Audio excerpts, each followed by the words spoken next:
is put a little note in the room that says back in 5. Good morning, Thala. How are you doing today? Ron, always good to see you in the room. Gary, nice to see you. Yeah, I'm going to play my King of the Playground card. Luciano, good morning. Great to see you. Safia, I know that wasn't the answer that you wanted, right? You wanted an answer that said, hey, let's talk about the 8 range. What does this mess mean? And I know that all of you guys want this chart to give you all the answers, right? I'm going to add it in. I see people using it. Man, guys, this is nothing more than absolute chaos and confusion that's going to get you in trouble. Um, so what we're going to do today, Safia, we're going to go through rules like we normally do, and then we're just going to talk about, we can talk about it. So everything that you're curious about is right here. How cool is this? Every answer is right here. And when we talk about it, I'm going to talk about it using the manual, using the rules. One's a reversal bar, right? So there's a couple different types of bars. What you're looking at are the yellow bars. The yellow bars are a reversal from up to down or down to up. How simple is that? It's no different than a reversal bar on the Renko, but when it's on the market flow, you can get an idea of confirmation at key areas. Antenna bars are just reversal bars. Yeah. You stayed out because of the 8 range? See, now we're digging into it. So show me your other chart. And that's what's going to be key,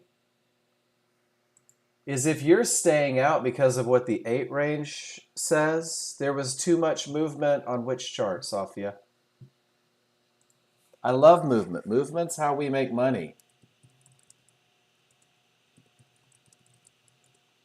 Were the rules met? Sunday school answer. Okay, but were the rules met?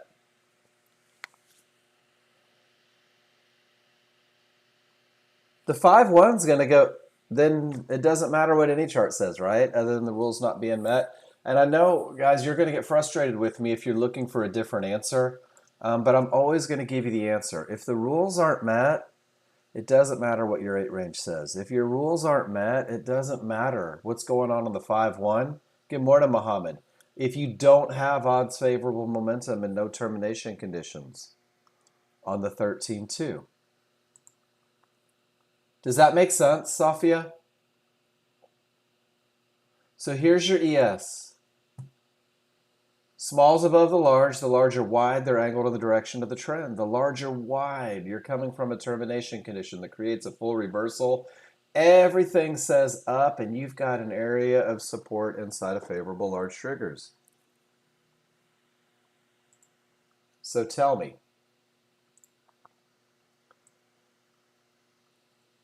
It's okay. Guys, this is how you learn, right? You've got to ask these questions. Safia, watch this. Good morning, John. Do you feel like you need the 8 range chart to tell you that longs will probably be advantageous? No. And that's the best answer I can give you. So let's do this. Can we play hypothetical? Let's do a couple things. It's a 50-50, right? The large haven't quite made it through. No, you're doing great, but I'm going to simplify because that's what I do. The first thing that I use, I'm going to give you the whole picture. The first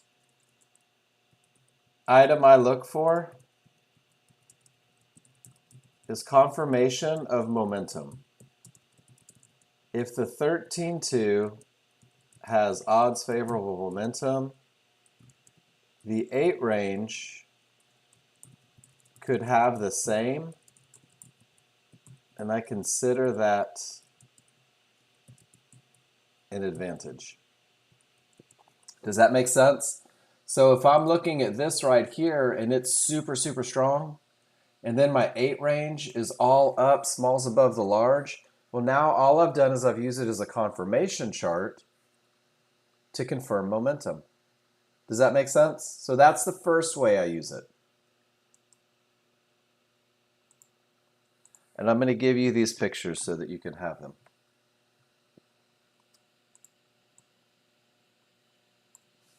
And then next, if divergence prints on a 50-50, I will wait,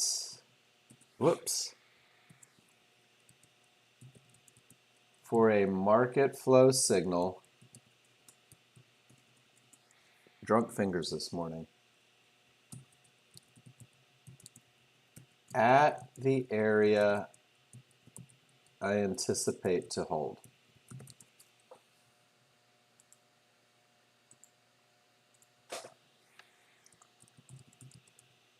This is when bar structure matters.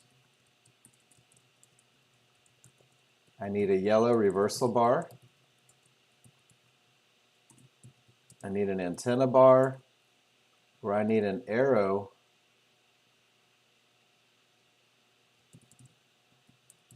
in direction of the trade. So Safia, this is the second way we're going to use it. It doesn't matter. You don't have to worry about the dots, what they are, where they are, all that good stuff. If divergence prints right here, and let's say your anticipation is that 4102 is going to hold, right? That's your area, that's your window of opportunity. Right here, I either want to see one of these reversal bars. I either want to see what's called an antenna bar, and there's none on the screen right here, or I want a green arrow underneath the bar right there at the area. So that's the second way. So it's a progression. The same way you progress from high probability to medium probability, you'll progress from first a confirmation of momentum. And then when the rules are met, but you need a little extra confirmation, maybe it's a 50-50, maybe the triggers aren't as strong as you wanted, but this still has to be rules met, perhaps one small issue exists, then you'll use market flow to come in and maybe be a confirmation of the area. And the way that works, and I realize that I am getting completely sideways and not doing things the way I typically do it. Whoops.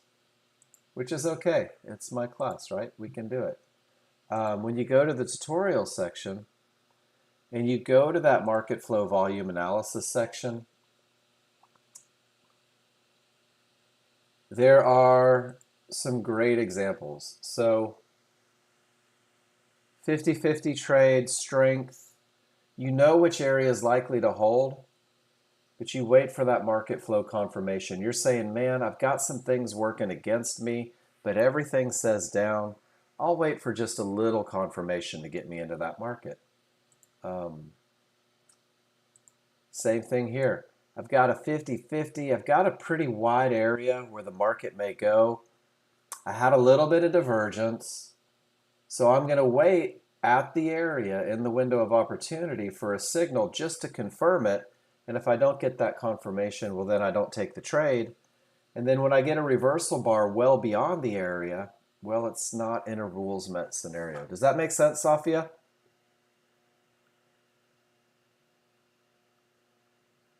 Awesome. And I think that's the easiest way to go after it. You're very welcome. So every time you take a trade, every time you take a medium probability trade, look to see, just after the fact if you're not really using it, see if your momentum is confirmed through the 8 range, and then eventually go back and see if the areas were confirmed on the 8 range, and that's a great way to learn it. But keep posting those pictures and keep asking these great questions, because what happens is every time you guys ask a question, I figure out a different way to say the answer so it clicks with everybody. So thank you for that. All right, what a great way to start, right? Hopefully if you're brand new with me, that didn't confuse the heck out of you. If it did, never fear. We're going to get to that point. But what we're going to do today is we're going to start with basics, right? We're going to get in, we're going to keep it simple, and we're going to focus on the best of the best and create that knowledge base. And then you, as a brand new user, are going to be able to do exactly what Safia just did. You're going to be able to incorporate other charts. You're going to be able to incorporate other looks, and you're going to continue to grow with the software through study, through repetition, through interaction in the classroom.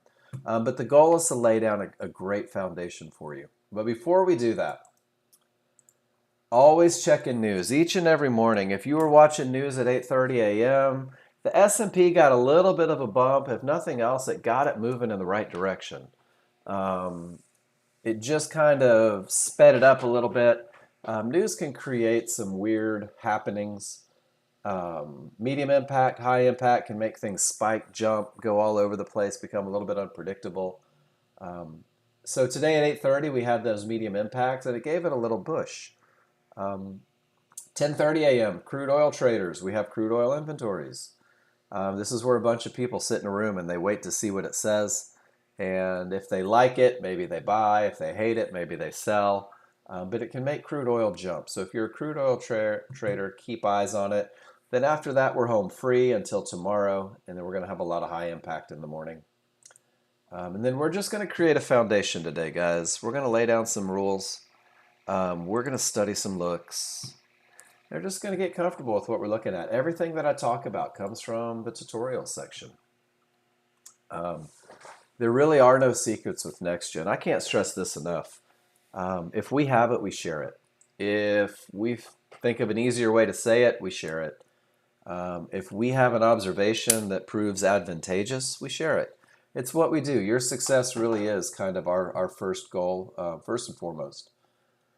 And what we're going to do today is we're going to talk about, in the beginning, a high probability trade, guys. Everybody wants to be a day trader, right?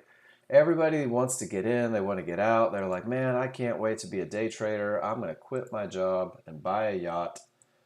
But before you're a day trader, you need to be a chart reader.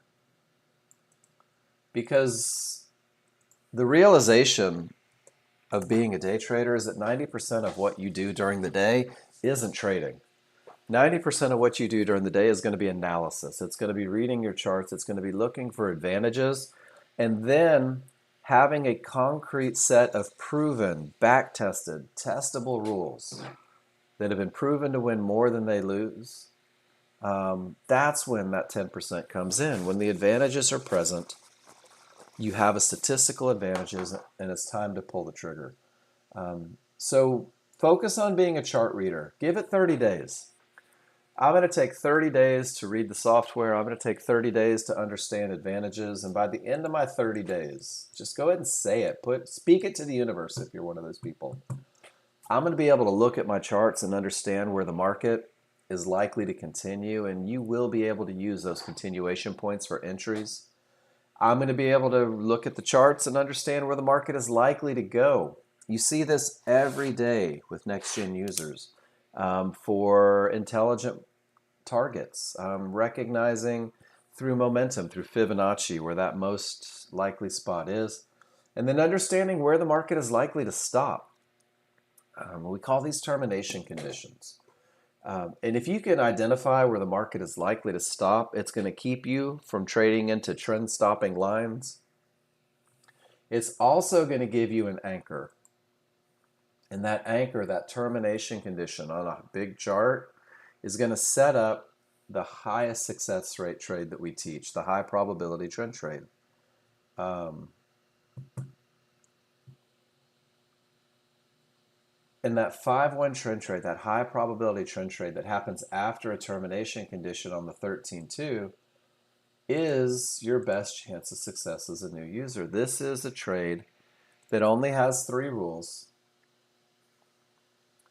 And it's a simple recipe to enter the trade. A trade equals momentum, a clear path, and an entry area. So this is the foundation that we're laying down today, guys. You're going to be able to recognize the advantages that create momentum, a clear path, and an entry area.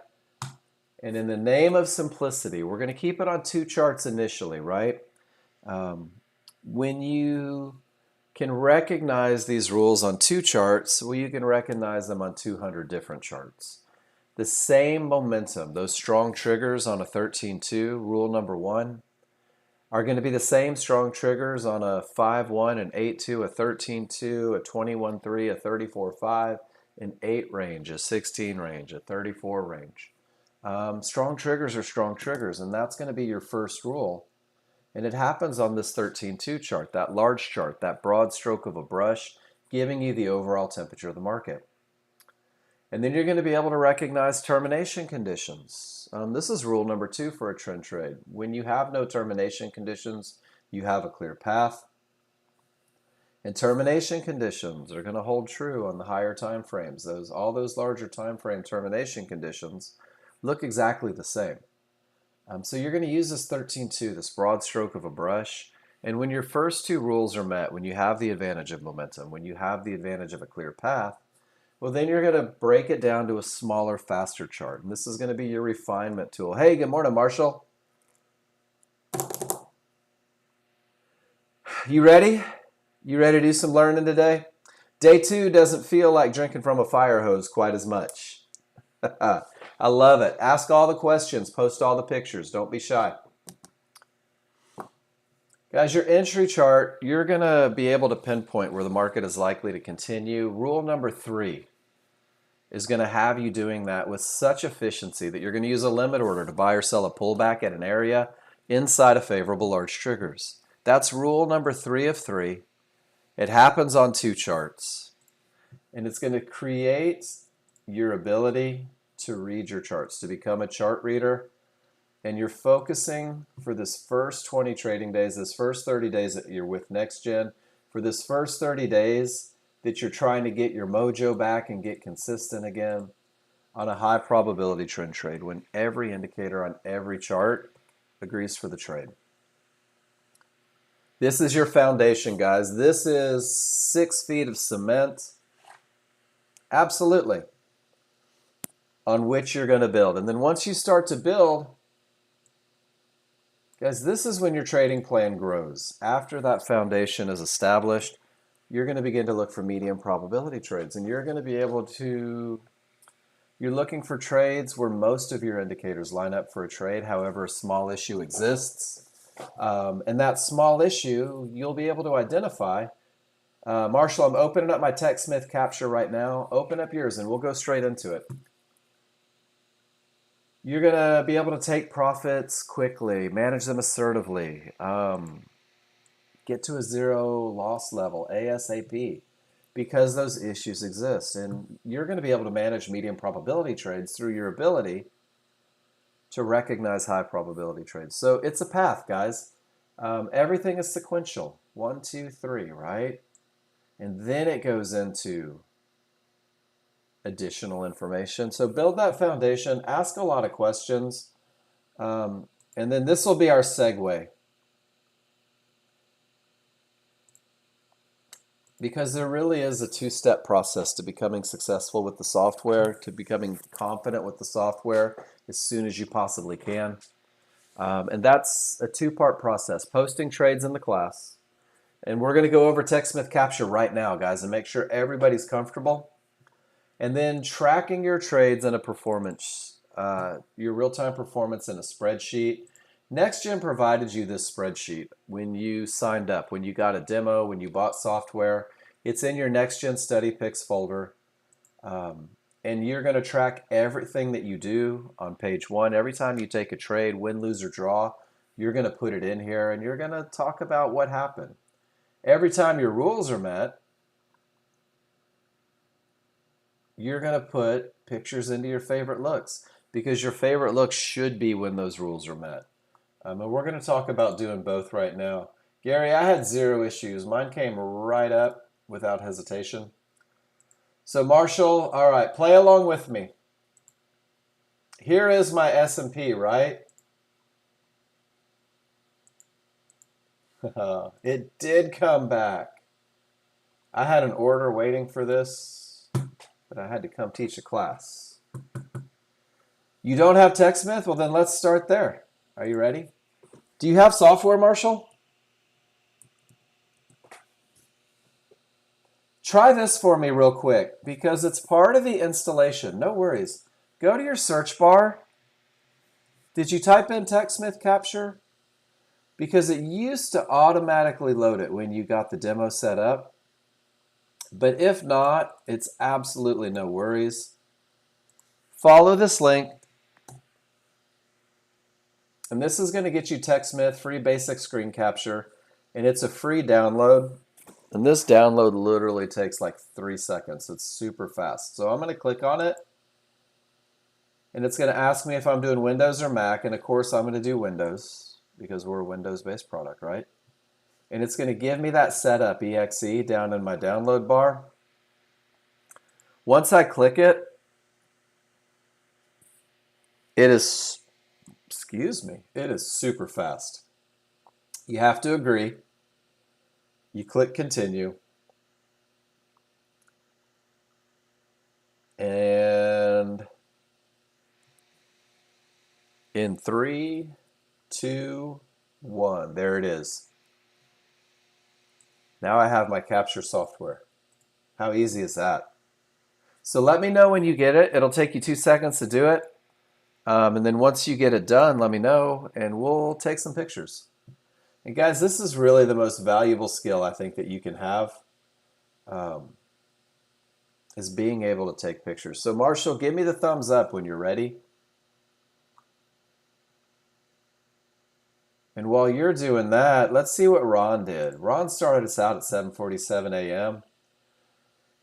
And Ron had a termination condition at the bottom, and we're going to talk about these. And Ron had odds favorable momentum, and we're going to talk about that. And he also had a clear path. And he gets in with momentum, and he gets out at trouble. And guys, Ron does this every day, 10 times a day. Medium probability cult trade. Marshall, do you have your TechSmith?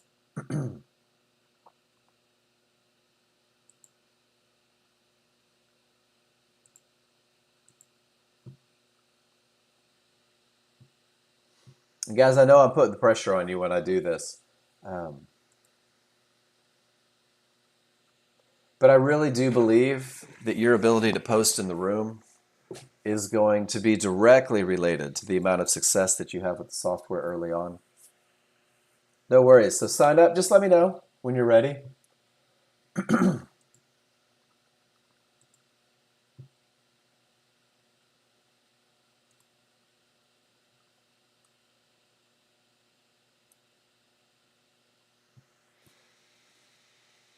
All right, Safia, will you take a picture for me? Or anybody with an 8 range chart? Will you take a picture? I don't have an 8 range chart. Will you take a picture of this look right here where the trigger lines hadn't quite broken and it's pulling back with divergence on split triggers? And let's see what happened at this area on your 8 range chart. I'd love to see the whole setup. I'm not saying that there's a trade. There was a manageable trade, but it wasn't a trade yet. So let's see if we got any confirmation on it. That would be very helpful to me. Jose, you got it? Uh-oh. How to toggle between... I think you have to go one by one, Jose. John Novak used to love this trick. He's like, just build another tab. Just build another tab. I personally prefer to have individual workspaces, Jose. And then what I'll do, and this is the key to making it fast, is close your untitled. Because it'll always open a workspace. It'll always have that untitled open. If you close it and the only options you have are crude and ES, then you can just hit Shift F3 and it'll toggle back and forth. That's been what's worked best for me. Yeah, because I don't want to click on each one. It's easier just to toggle with Shift F3. But it's, you know, it's everybody's personal preference, isn't it? So Safia, let's take a look. The large haven't quite made it through the area, and I can see that on my 5-1, right? Divergence prints. So divergence prints on a 50-50. And there's your area right there, 0250. See how there's not one of those market flow signals, Safia? There's not a reversal bar at the area. There's not an antenna bar. And there's not a green arrow. So since there was no signal, that's how 8 range can either provide a little confirmation or keep you out. The green arrow, that's a long signal. But that long signal is only valid if the rules are met. This first long signal came from support inside of favorable large triggers on a 50-50 trade with no divergence. You didn't even need it there, right? But when that second one comes down, notice how it doesn't give a signal? Pretty cool, right? This was your area for confirmation. Not one market flow signal coming from that area. It'll help keep you out of the trade.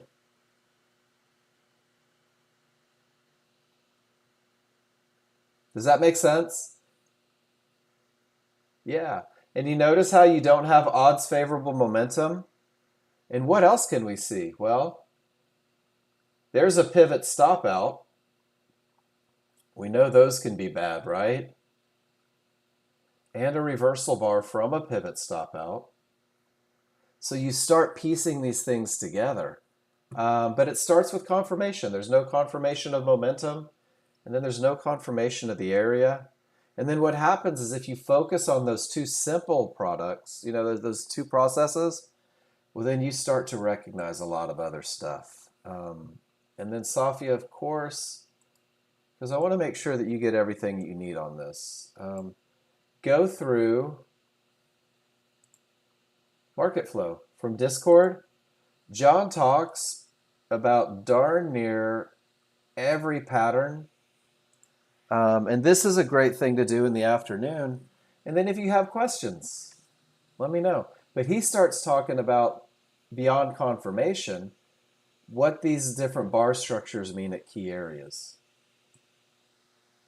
And this goes back to, guys, there are no secrets. Anything and everything you could possibly hope to know, we've got here for you. Sometimes you just got to look a little bit. Yeah, it is. So I find that when I see things a couple times, it helps me. You'll get there. But just remember, write this down on a piece of paper. Market flow initiates when rules are true. There you go. All right, Marshall, are you all set? That was a little sideways there. You're so welcome. Guys, we're going at our own pace today, aren't we? I love it. Marshall, do you have TechSmith? And this is for anybody, not just Marshall. So if you're brand new and you're like, man, let's get some TechSmith going on, right? Awesome. So bring up your capture software. It's a big red button that just says capture. Absolutely. When I click this button, there's two ways to do it. If I only hover over my 5-1 chart and click the button, click the camera icon, it's only going to give me my 5-1 chart. And that's cool, but man, that doesn't give me what I need to help you. So what you're going to do is you're going to left click in the upper left-hand corner and drag it all the way down to the bottom right. You don't have to get all the icons down in your toolbar. I don't need those, but I do like the timestamps so I can line them up. And the price is great too, so I can line it up. When I release my mouse, it gives me that same doodad. And it just says capture an image. Once I capture that image, I've got my capture image preview. So if you want, give it a try. Make sure that you can get that image preview. And then guys, I want everybody listening right now because this is how you get the absolute most out of class. You're going to use these different shapes, right? You have squares, you have arrows. I guess you could use a highlighter if you wanted to. I've never actually used it, but you could. The most important thing that you can use is this call out button, guys. And I need you, I want you, I absolutely have to have you. Write your rules on the chart. Why did you get in?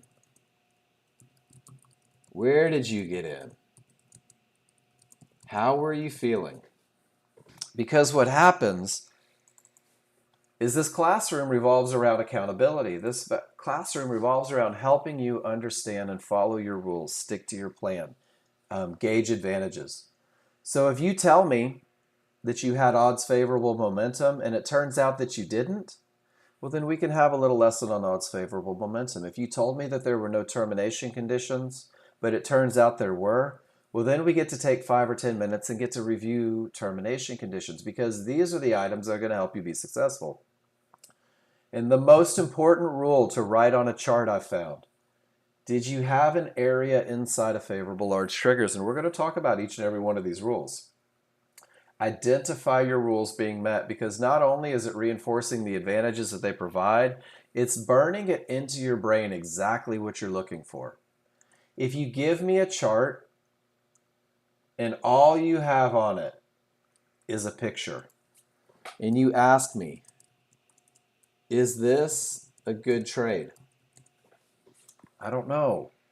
I don't know if it has rules. I don't know if it follows rules. And I don't know if you're setting yourself up for long-term failure because you're just hoping and guessing. So, Marshall, as you stick around with us and you start posting, I want you to post your rules on the chart. And the flip side of that is, if you are just unsure, let's say we took this picture and maybe you write an arrow here and you just put, hey, Mark, is this a termination condition? Pardon the spelling.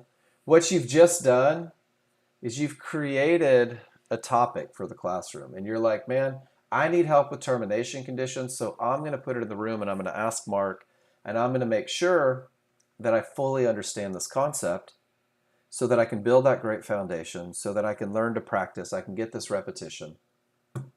Awesome. And then once from there, there's this blue button in the bottom right. If I click upload, it's going to give me a link to Screencast. Screencast puts your picture in the cloud. I'm going to click copy, and you can see how I'm going to come into the room. If you're on the pop-out, Control V will print it or paste it. And now we have that picture in the room. I will respond to each and every picture that's posted. I will respond to each and every question that's reposted. But I do go through rules first. So it's typically a second-hour scenario. The next thing to do, you've got this copied to your clipboard. It's going to stay there until you copy something else. If it's a trade, you're going to come to the first page. And watch this. I'm going to paste that screencast link in. And that's cool, but it doesn't tell me what's going on. So I need to click Insert and Link. And this is kind of Excel 101. I'm going to paste that link in one more time on the address bar, just like I'm going to Google or eBay. Time for new golf clubs, right? And under Text to Display, I'm going to put Followed Rules Winner. Or I'm going to put Broke Rules Loser. Or I'm going to put Indetermination Conditions Break Even. Whatever happened, I'm going to put it on there. And then I can come back. Everything that I do on Monday, I'm going to study Tuesday morning. I'm going to see what I did well. I'm going to see what I had challenges with. And ultimately, what page one of the spreadsheet does for you is it recognizes patterns in the market that are making you successful. But more importantly, it recognizes patterns in you that may be fighting that success. And that's my job in the classroom as well, is to recognize patterns in you so that we can have conversations, so that we can point them out. Because we look at your pictures without any emotion, because there's no skin in the game, there's nothing to worry about, they're not moving. It's already done and gone, and it becomes easier to analyze what you've done when you go back historically and see what you did. rather than just trying to trade in the moment and hope that you get the lesson while you still have the anxiety. So take pictures, post them in the room, get them in your spreadsheet, and guys, that is your path to success. Pretty cool. All right. So from the education page, and then just in case you're shy, just in case you don't want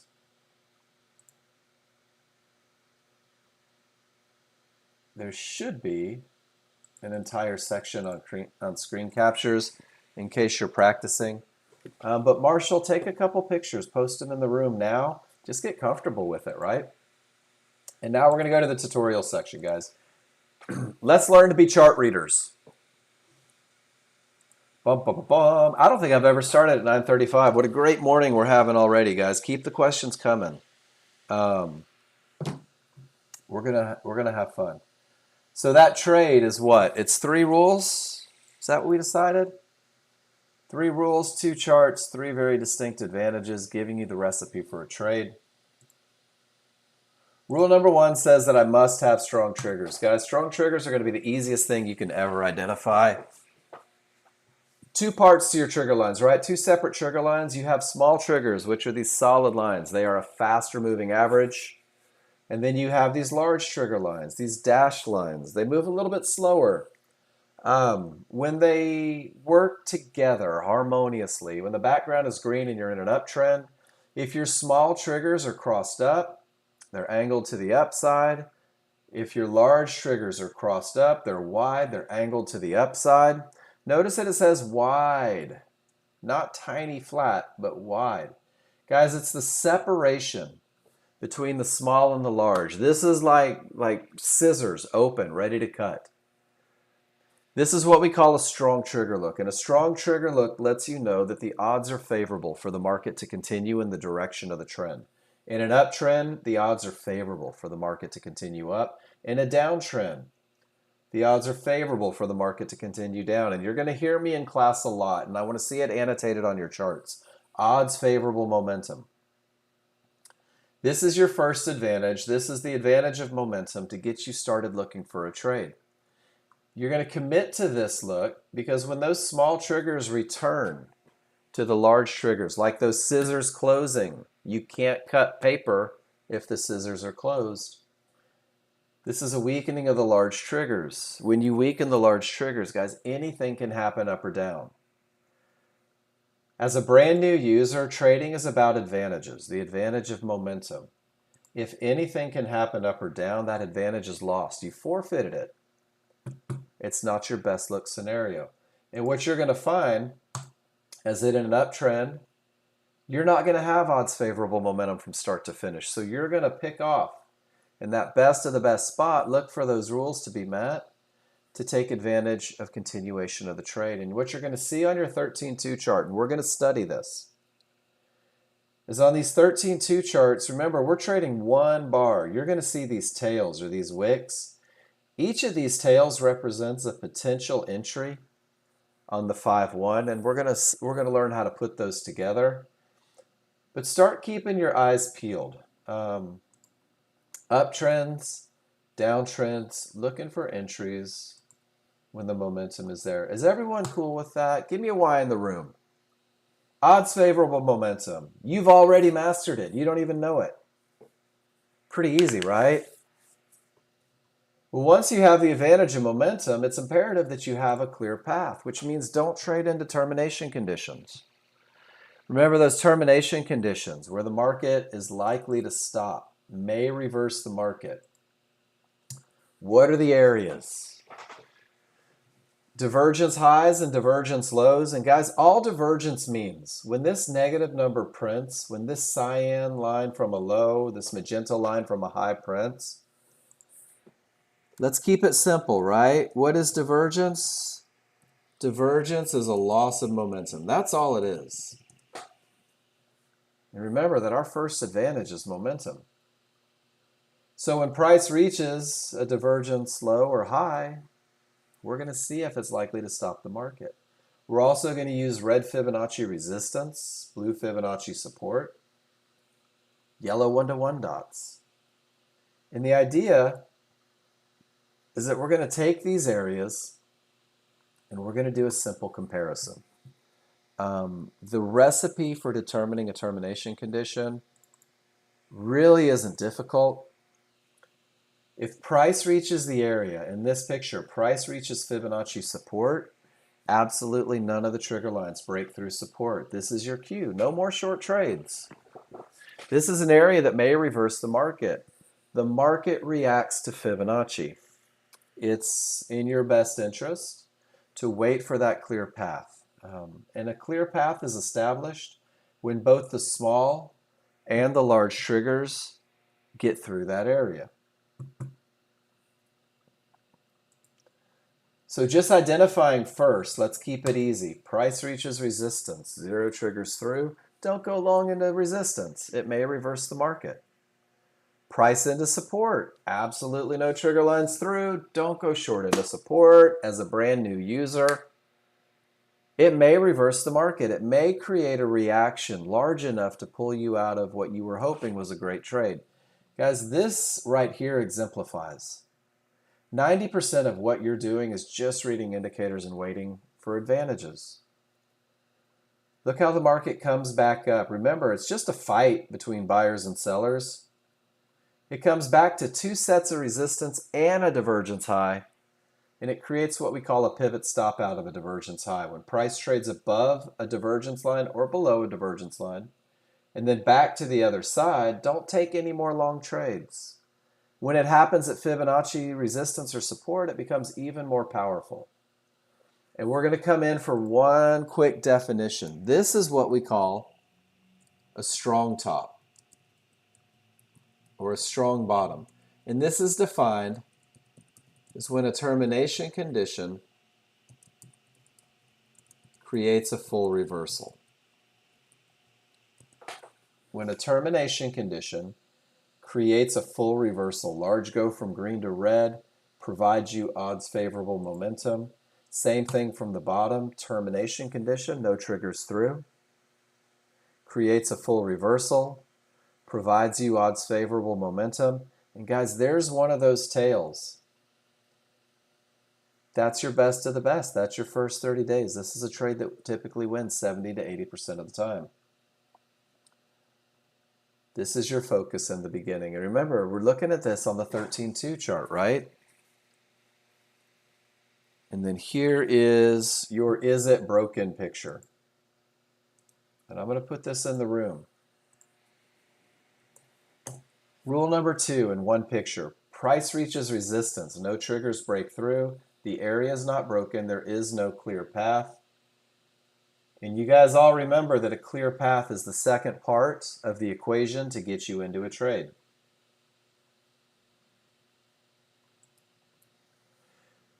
Both the small and the large break through the area of resistance. Area begins to act as support. There's one of those tails, one of those potential entries. You now have a clear path. And with that odds favorable momentum, rules 1 and 2 have been met. And remember, I told you your great foundation is going to take you into a medium probability trade, that trade where a small issue exists. This center picture is your first medium probability trade. When your small triggers break through an area but your large triggers don't, we call this a 50-50, not because those are your chances of success, because 50% of your triggers have broken through the area, 50% have not. You can call it a straddle, a one above, a one below, whatever you want to call it. But what it means is that the 69.80 has the potential to break because of the odds favorable momentum. But since it hasn't broken yet, since both sets of triggers haven't gotten to the other side, it is not a clear path. This will be your first medium probability trade because there's opportunities with this much momentum trading into areas. And when you begin to study your entries, you're going to recognize when those advantages are in place, and this will probably be the first medium probability trade that goes into your trading plan. So is everybody good? Price reaches an area, no triggers break through, just sit on your hands, be patient. And your termination condition is good right up to the next termination condition. But when that termination condition creates a full reversal, odds favorable, clear path, there's your best of the best. So that's using a 13-2 chart. That's using areas. That's using trigger lines. There's going to be times where the market turns seemingly from nowhere. It doesn't reach a key area. The trigger lines get south of that resistance or that support. And everything kind of says, hey, I think we're going that direction, or I think we're still going up. There's one termination condition that happens on a smaller, faster chart. This is the only termination condition that I'm looking for on my 5-1. And it's 3 divergences. And you remember divergence means a loss of momentum, and momentum is our first advantage. 3 losses of momentum may terminate the trend if it's in the same price range. 1, 2, 3. That's a termination condition. It becomes even more powerful when your small triggers go from odds favorable momentum to anything can happen. So 3 divergences plus anything can happen triggers is an even more powerful termination condition than 3 divergence on its own. And it's more powerful still when your third divergence from a low is higher than the previous pivot or lower than the previous pivot from a high. It's that head and shoulders pattern. So now not only did we lose momentum 3 times, not only did we go from odds favorable to anything can happen, but now we've had an event where price can't even exceed the previous pivot and we're losing momentum, guys. More powerful still. You're going to see this on your 5-1 chart when this is happening on your 13-2. Is everybody comfortable? I got 36 people in here. I know that I've got a couple new people. Is everybody good with termination conditions? The advantage of a clear path? And if so, let's take a look. Let's figure out how to get in where that market is likely to continue. When your rules are met on the 13-2, when you have that odds favorable, there's nothing in the way. This is the look on your 5-1, guys. Everything's up in this uptrend. Strong bars, strong triggers, green bars, right? Large triggers, one on top of the other. And all you're doing is you're looking at the areas that are going to fall inside of those large triggers. Fibs, mid-bands, and 1-to-1s. That's where trades originate. These areas give you a bounce point. It's like throwing a tennis ball into a brick wall. You're going to identify the triggers. You're going to identify the areas. And rule number 3 says that you're going to use a limit order to buy or sell a pullback at an area inside of favorable large triggers. And a pullback starts with a reversal bar. Yep. Those little sadistic games that we played. Throw it as hard as you can at your best friend's back of the head. I remember that. A pullback is nothing more than a tiny retracement in price that's counter to the underlying trend. Remember, 13-2 says up with momentum. 13-2 says there's nothing in the way. 5-1 says everything is up. And guys, we're going to wait for it to say it's going against us.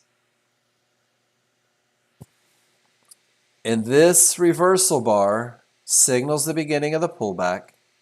Whoops, wrong picture. And it's a simple reflection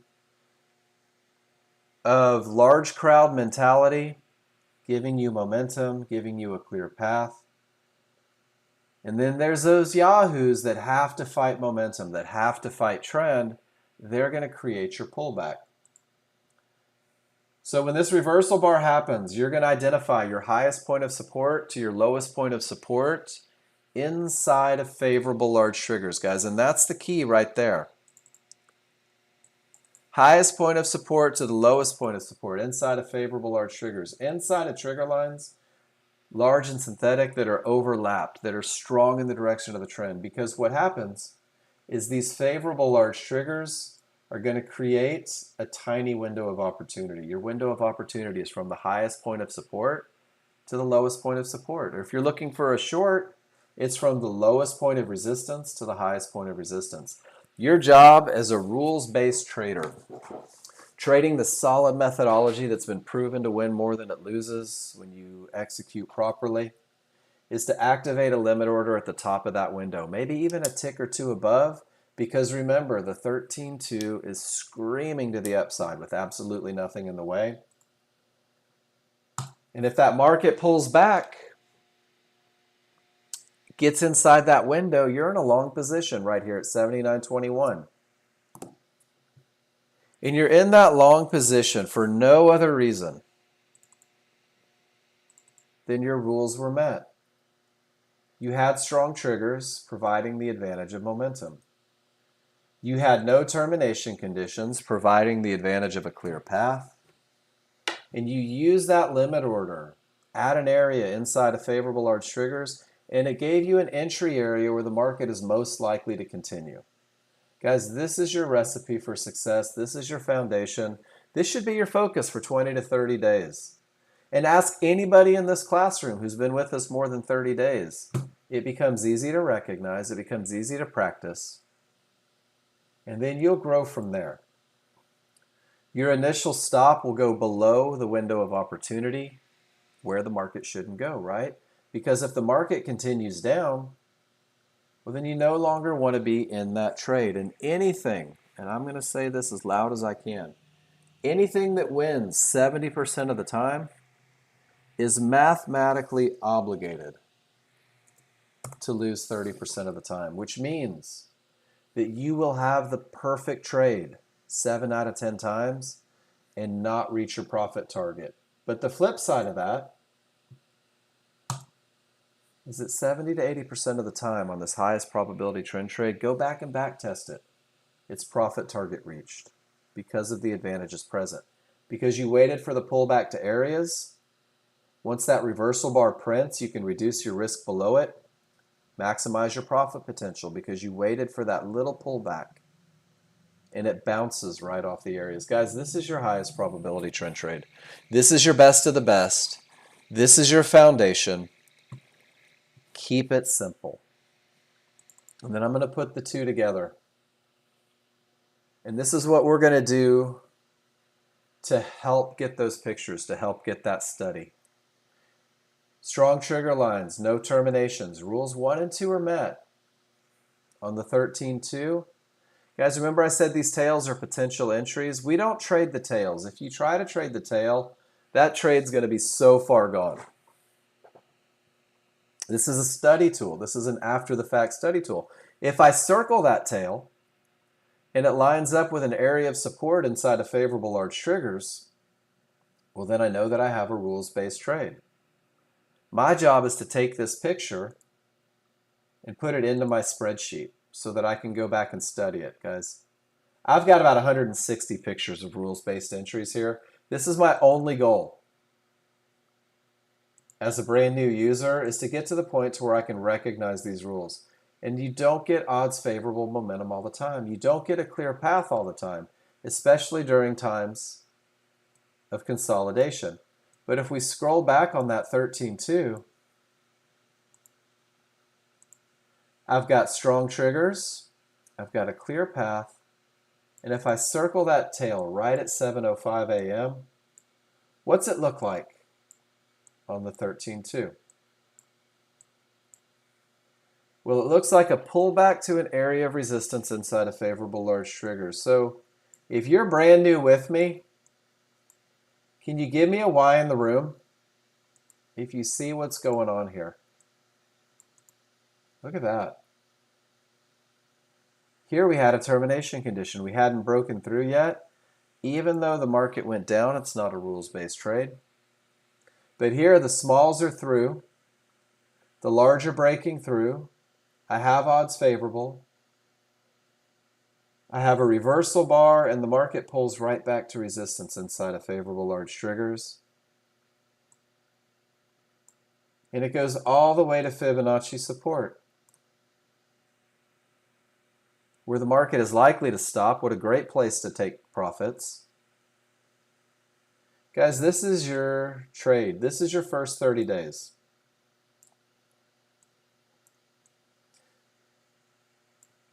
Take a picture of it, right? Let me pull up my Snagit. I'm going to take a picture. Your job as a brand new user is to take control of your education. Write those rules.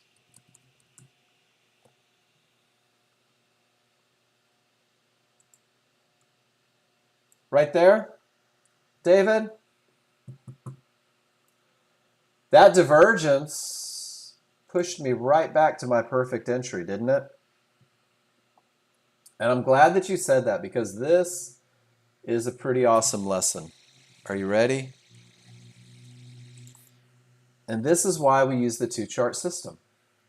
So on the 13.2, everything is screaming, right? Everything, I've got momentum. The market says down, giddy up.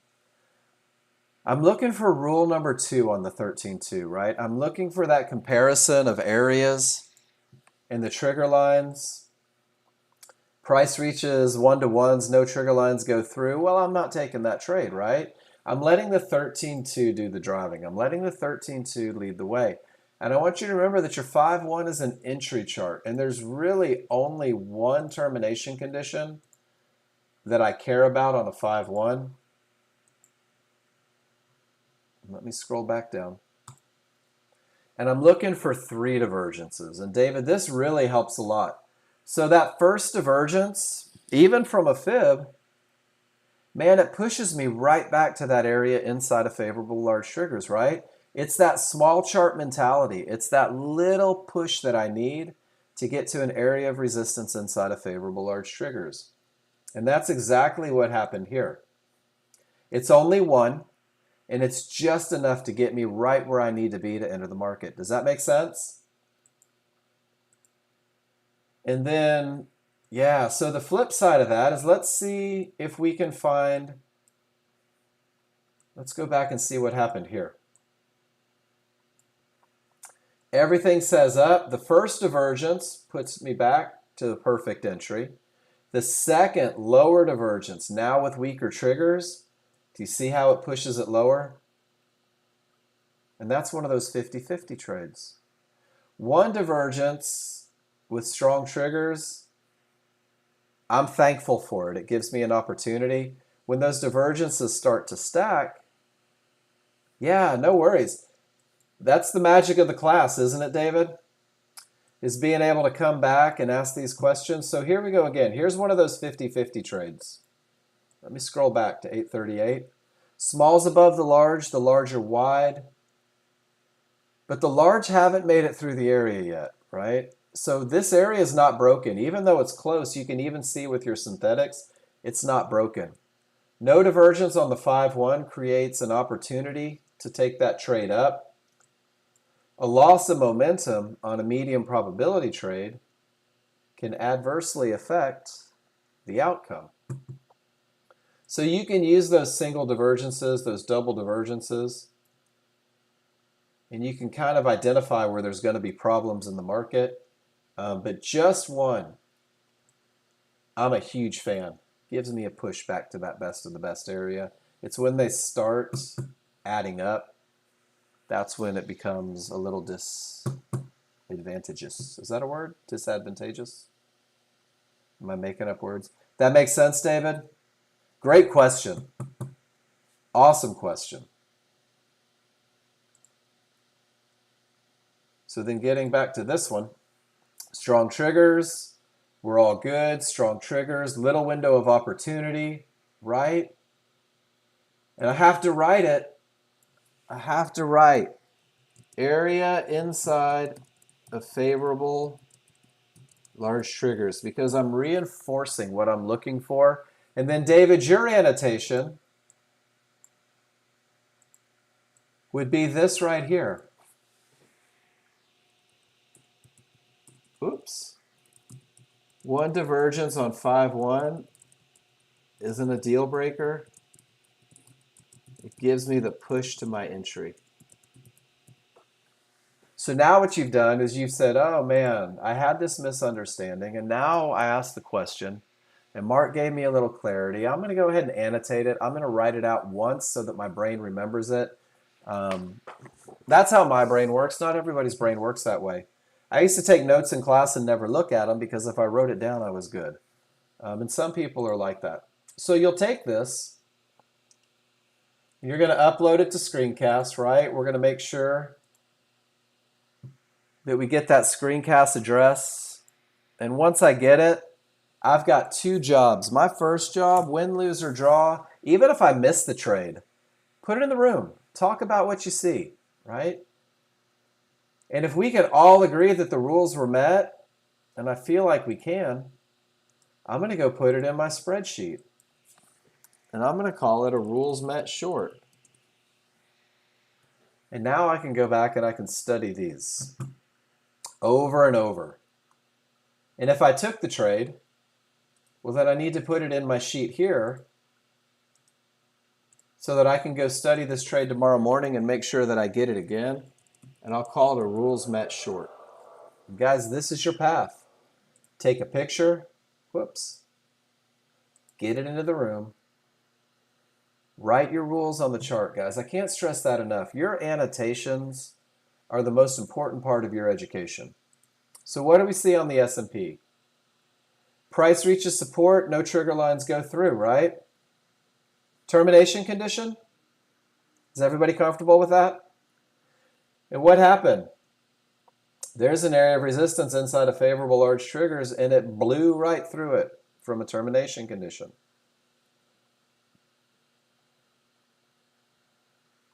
Guys, rule number 2 is designed to keep you on the right side of things, to help keep you safe, to give you the advantage of knowing where the market is likely to stop. This is your crude oil. And guys, they are grinding down. And it doesn't look like there were a lot of opportunities in crude oil. Let's see what this looks like. Small and large are below. Smalls are below the large just barely, and we didn't hit support yet, but we came close. And we had no divergence and a pullback to resistance inside of favorable large triggers, and the market continues down. Right at the tail end of momentum, right? But the smalls are returning. We're not quite anything can happen. Didn't make contact. Price must reach an area. No loss of momentum. Small, large, and synthetic, one on top of the other. And guys, look at that area for entry. Does it fit the rules? What do you think?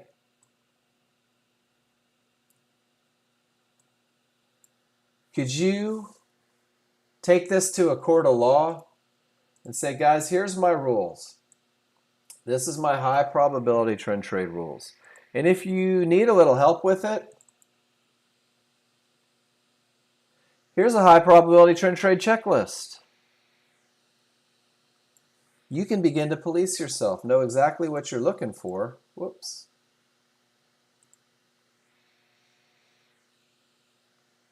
See if I can get this into the room. There we go. Police yourself, right?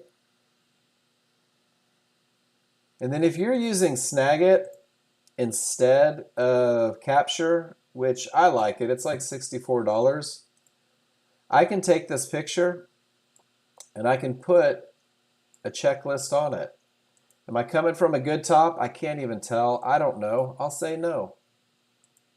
It's not a deal breaker. Just provides an advantage. Did I have odds favorable? I did. No terminations? Didn't get there. Area for entry? Absolutely. I know without question that this is a trade that I should be taking. So once again, I upload it to Screencast, right? And I pull up my spreadsheet and I put it in my favorite looks because I want to make sure that if I missed this one, I've had this conversation with myself. I want to make sure that I don't miss it next time.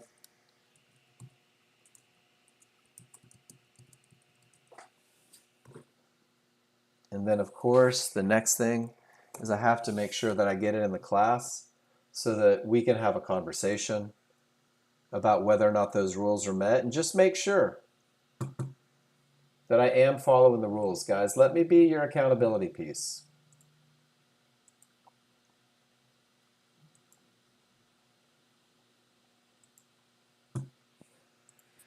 Go back to the S&P, and that's our first hour. This is what we do in the first hour. If you're brand new, we're going to talk about rules. We're going to talk about looks. We're going to talk about advantages. We're going to spend a lot of time talking about annotating your charts, setting yourself up for feedback. And now I'm going to go stretch my legs real quick, straighten my back, and when I come back, we're going to start looking at all these great pictures that you guys have posted in the room. Because remember, the steps to becoming a confident trader ASAP revolve around taking pictures, putting them in the room for feedback, and filling that spreadsheet like your life depends on it. I'm going to take just a few minutes. When I come back, we'll get into those pictures, guys. If you have a question, post it in the room. If you have a comment, post it in the room. If you have a picture, post it in the room. And I am going to go in order of how things were posted when I get back. So if you just posted, it's going to be a few minutes. But pay attention as I talk about other charts, because what you're going to find is there's lessons for everybody in every chart. And I want you to know that it's okay to ask a question about someone else's chart. I'll be back in just a second.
into the second hour. Have some fun.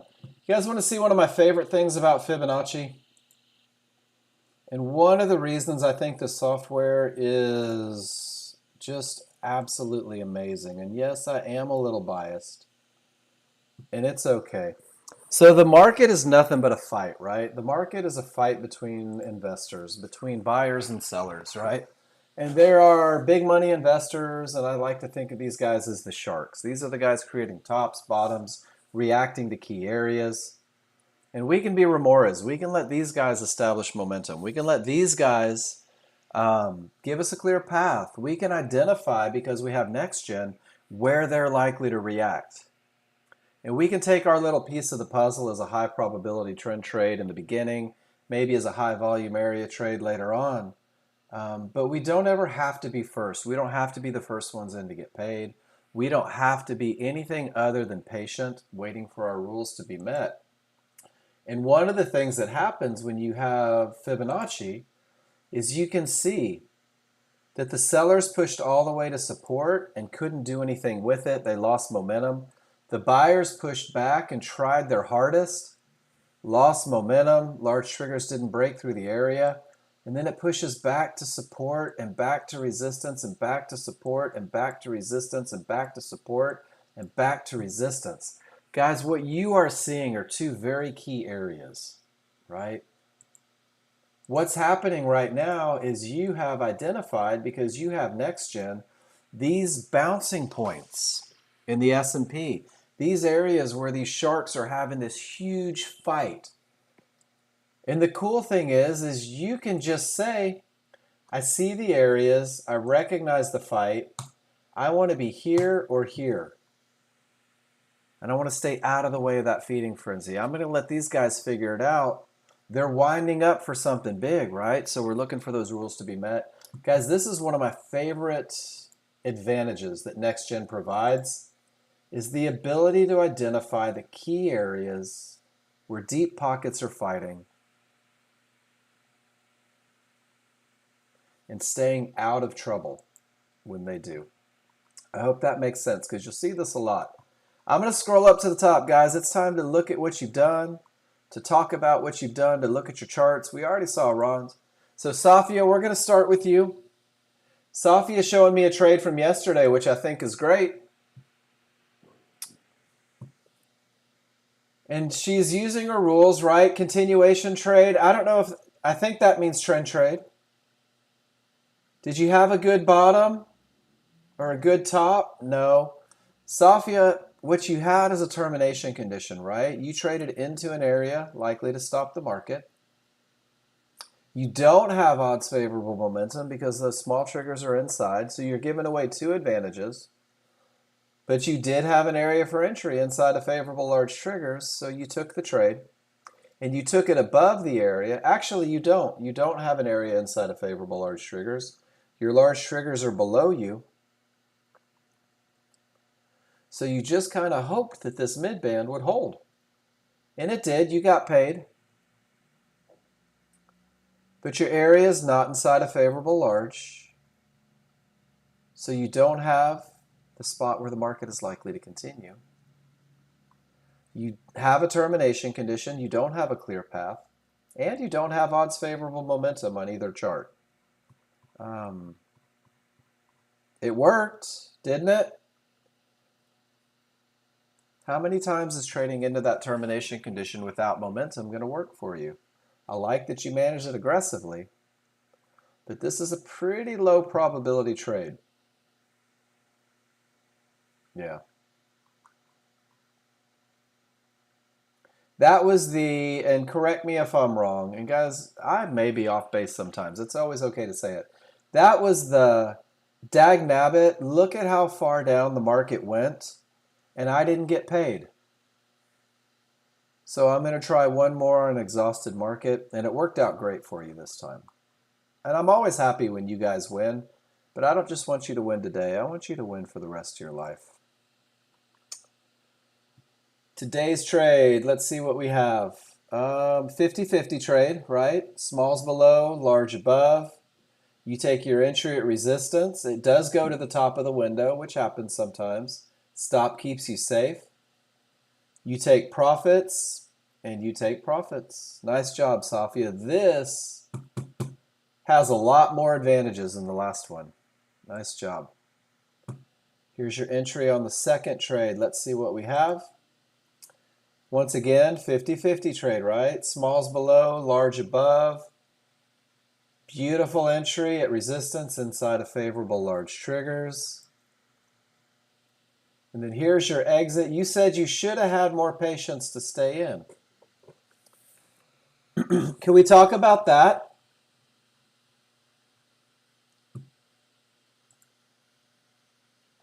Why should you have had more patience to stay in? This is how management plans are built. And I know that you're working on that because your entries are rock star. Your entries are great. So why should you have stayed more in? Is it because you had odds favorable momentum on the 13-2? Is it because every trigger said down on the 5-1? Is it because you didn't reach an area? Why did you move your stops? That's the question you have to ask yourself. What happened that I didn't trust my plan? Because you didn't even get, no, was it?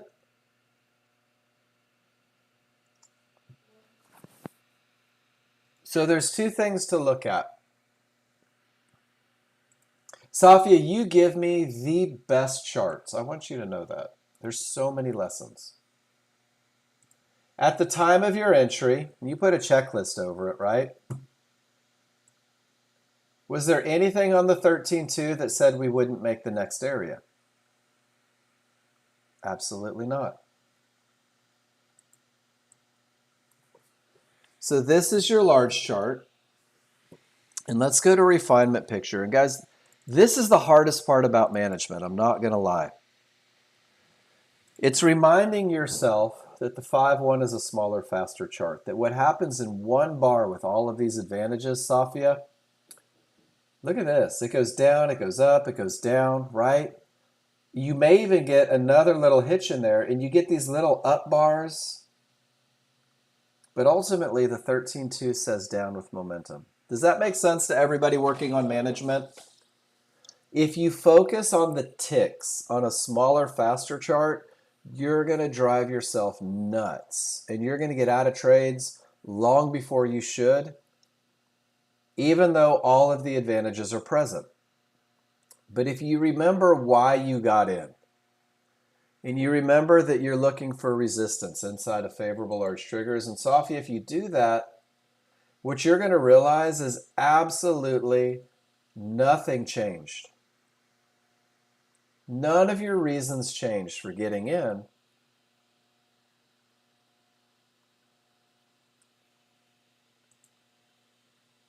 Oh, we looked at the entry, didn't we? Had it right here. There's your entry pick. Beautiful, isn't it?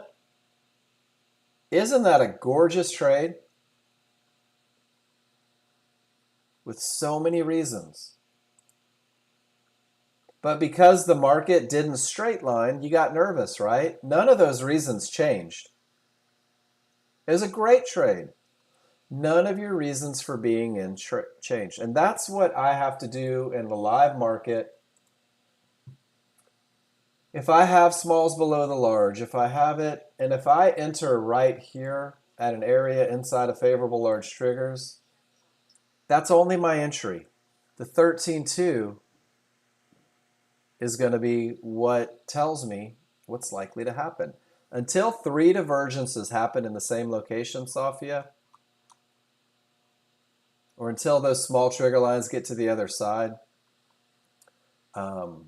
trust that 13-2 to get you there. That's your management. That's what's getting you in the right direction. Great pictures, though. And I think it's an awesome trade, and I think that there's a great learning opportunity for trusting the 13-2. Don't focus on the ticks, right? The ticks will drive you mad. Focus on the advantages. The same advantages that get you in. All right, David, I noticed that you just posted and you said this is not good. Do me a favor, David. I know that you hate to type on a chart. Type on the chart. Tell me why it's not good. Is it not good because you lost, or is it not good because you broke rules? Is it not good? Like maybe it's perfect and you're focused on the result and not the execution. A little bit of annotation helps me, guys. Just throwing that out there. All right, going to the next pictures. Jur. Is it Jur or Jer? I'm going to say Jer. Here's that 50-50, right? Fills the gap back to the large triggers. Everything says up. Small's breaking above the large. We do have a fib to contend with. You take your entry when everything rolls up. And you went for a quick 10 and 20. Jer, I love everything about this trade. I love everything about that trade so much.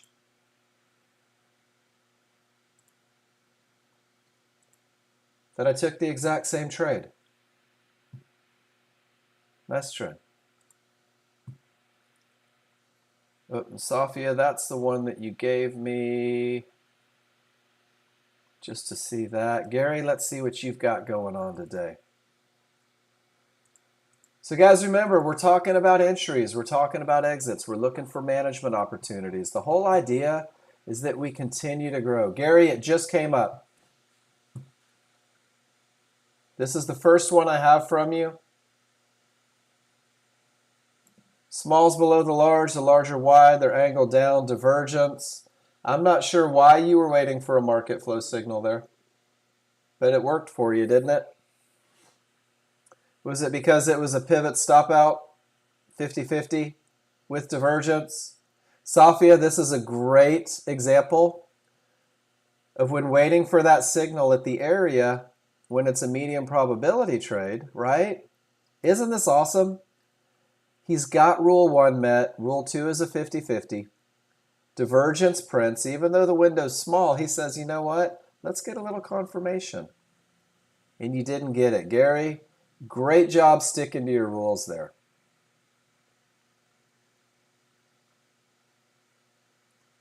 What's cool is his rules tell him that's not a trade. It doesn't fit your rules, and if it doesn't fit your rules, hang out. Wait a minute.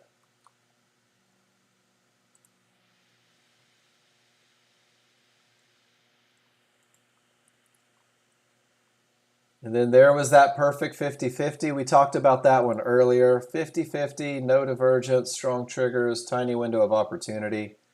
That one was beautiful. Sometimes we miss them, right? Missing that happens every now and then. The key is to not chase. Jose, we saw that one. Safia, that was the one where you were showing me what the 8 range said, no signal. Alan. Same trade, right? I love this. 50-50.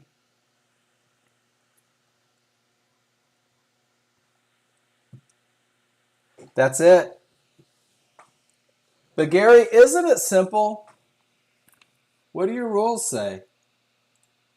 Watch this. Your rules from your checklist, if divergence prints, wait. If it doesn't, go with the area. That's your checklist, right?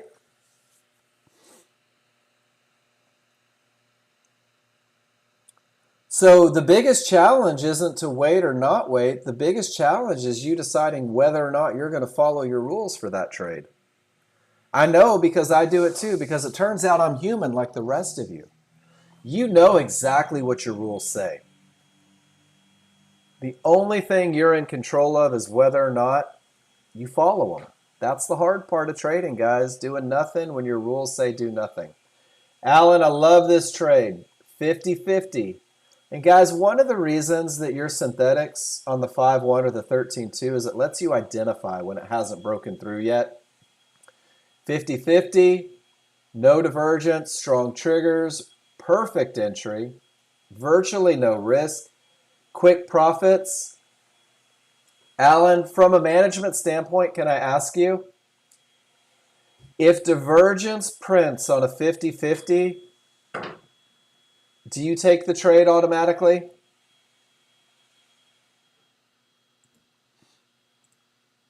Some people will take it with divergence. Some people won't. So for me, you wait if divergence prints. So here's your management opportunity then. If divergence prints on a 50-50, you have to wait, right? And then if you have to wait, where's your window of opportunity? It's all the way down here, way below break even. Doesn't it make sense when that third bar prints and divergence is true on a 50-50?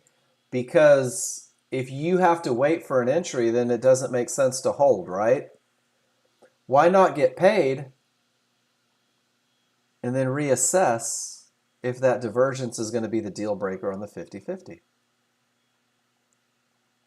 Something to think about.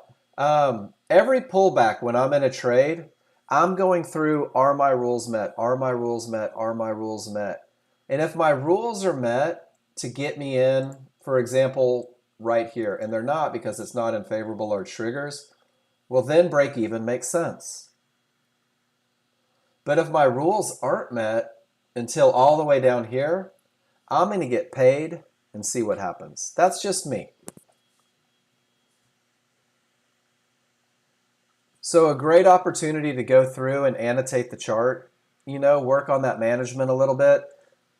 Because everything we do, guys, it's like eating an elephant. The first bite of eating an elephant is being able to get in at the right spot. That's all it is being able to find that best of the best entry, because the best of the best entries make manageable trades. The second bite is learning how to manage from those great entries. All right, Gary, I bet you're going to show me a great entry on this one. 50-50 with divergence. Oh my goodness. Didn't take the trade even with market flow. All right, Gary, are you with me? And this is kind of what we talked about with Sophia earlier. So using the 8 range, this is going to turn into an 8 range lesson. Gary, your window of opportunity for this 50-50 trade is right here, correct? I hope you're with me. And if you're learning 8 range, guys, and looking for confirmation, this is a lesson for you as well. If I line up this area, Gary, it's right here, isn't it? This bar isn't confirming anything. This bar is coming from space, right? You want your confirmation from your rules-based entry spot, not from 3 points below it. So maybe a little clarification that's going to make your life a little easier now. Because what happens by the time you're down here, you're below everything. Everything is turned against you. Everything is turned against you. Don't get suckered in on a market flow bar that isn't coming from the area that you were expecting to hold on the 5-1. Does that make sense? Cool. Great refinement opportunities here, the plan, guys. Just getting that little bit of extra, right? Little bit smarter every day so that life gets easier for you. Jose trades? Yeah, he does. Every time, right? 50-50, flat triggers, bad top, no divergence, right? You did get market flow.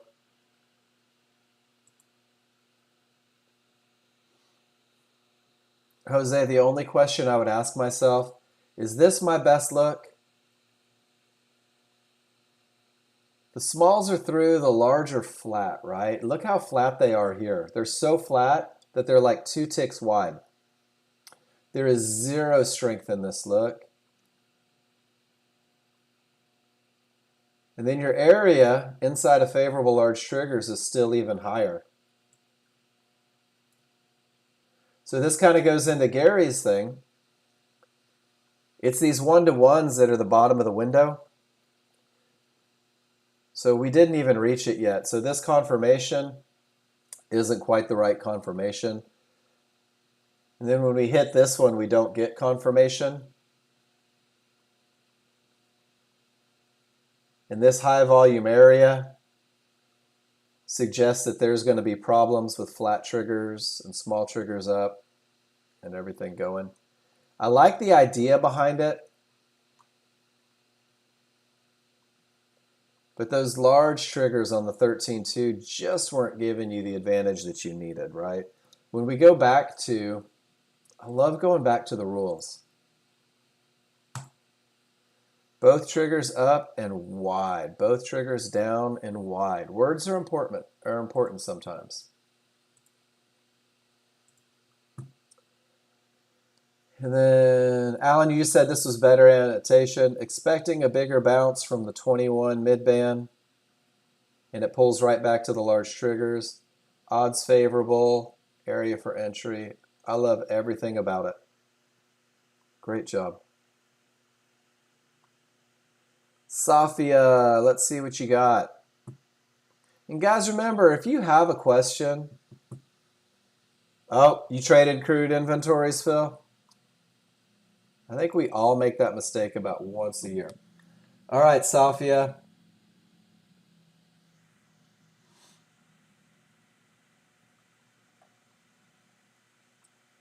Let's see what we have here. Is it a 50-50? All right, we're going to talk through your annotations. Is it a 50-50? Are the small triggers through the area? Okay. You did have odds favorable. You're trading from the wrong side of the areas inside of favorable large triggers. You've had 2 losses of momentum. And if you're in at 22, that's a crazy stop, right? I'm glad you got out of it okay. So, Safia, this is 2 today. Breaking those rules.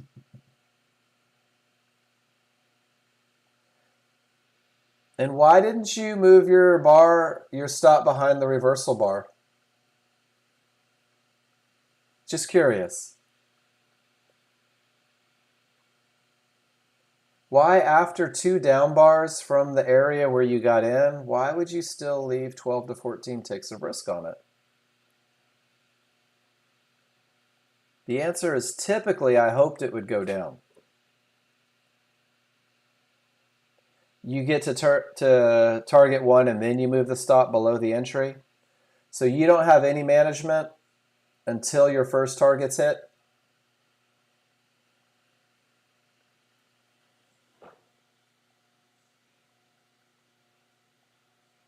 Okay.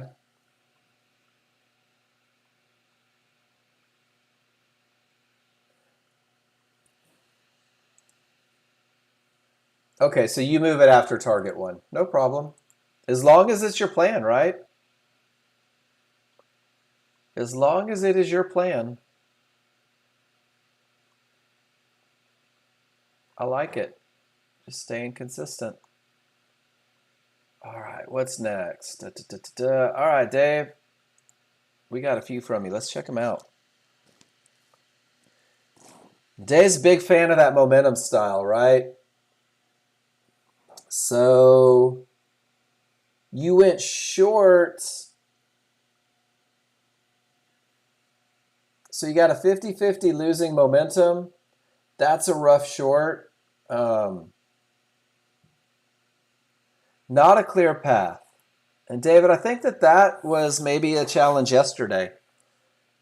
Was that clear path, making sure that that your trade has somewhere to go with that odds favorable momentum. And then once again, asking good entry, does it fit your rules? It doesn't fit mine. a 50-50 in areas outside of favorable large triggers. I don't have rules for that entry.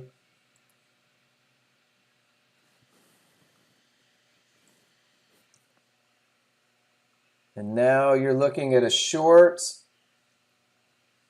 with triggers up, with no momentum, not even a 50-50. You're counting on this termination condition breaking to the downside.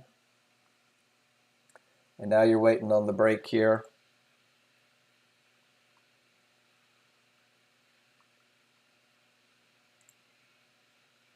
And then you get the break. And you take that momentum style trade once again, but you're taking it right into a little bounce point. I like it. You're in. In this situation, David, and let me scroll down and see if you're typing. So I think in this situation, it's a matter of timing. And let me see if I can explain what I mean about that, because this is the perfect picture. So your area with odds favorable momentum breaking happens about right here, right? That's about 13 ticks below where you've gotten in. Letting it break, crazy momentum, quick grab, right? That's that momentum style if you're doing it. If I were looking at one of Ron's charts, that's his range right there. He's going to get in, he's going to get paid, he's going to get out, and he's getting out because this divergence high might create a bounce. It might. You don't know, but it might. So at this point, there's a money grab here. Boom, boom. You did that one, Ron? And then when the money grab's over, when that divergence high is reached, well, now I'm hoping for a pullback to an area inside of favorable large triggers to give me that trend trade, that higher probability trade, to take me up to the next area. Does that make sense? This is a great chart, David, and it kind of shows. It breaks. What a great place to take profits. And then your next trade is that high probability trend trade. Does that make sense? I love this trade. I don't execute it well at all. I've tried it on Sim 100 times, and it's like algebra to me. For whatever reason, I can't come to grips with it, so I don't take it. But I understand how Ron takes it, which is weird. You'd think I'd be able to execute, right? But I know that it's got to be that quick shot, clear out at the problem, clear out at the problem, and just fast, fast, fast. Get that money and GTFO. Great pictures, David. Paul says this one's assertive. Let's get his microscopic charts up here.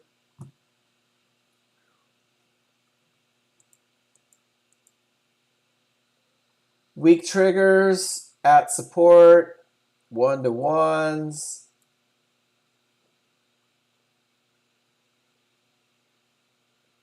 Yeah, Paul, I would agree. That's very assertive. Your rules say take it at the top of the window, Paul, but isn't the top of your window outside of favorable large triggers?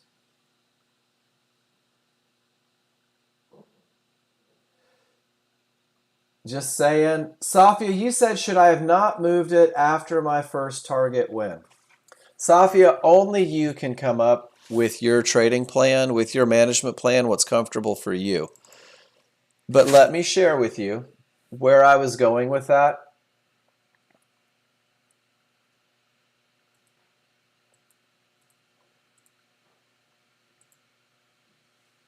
So you're in the trade, right?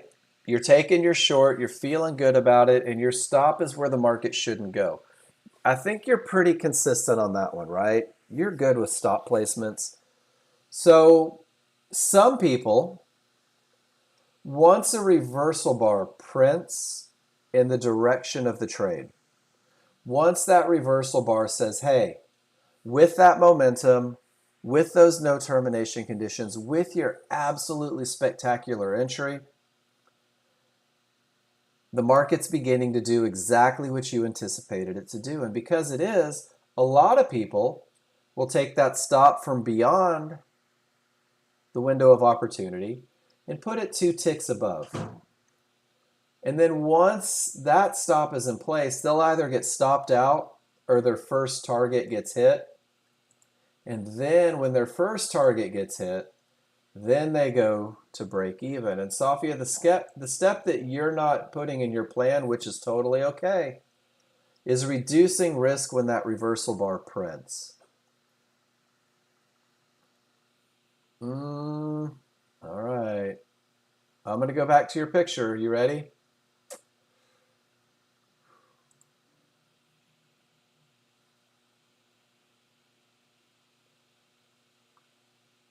Oh, this one's into it. If you had done that, it looks like you may have been stopped out. If you weren't, great. And I may be mistaken there because sometimes it's hard to gauge ticks coming across. Was that it? Here we go. That's the one I was looking at. So Safia, if you put your stop 2 ticks above this reversal bar, you would have never made it to that target, right?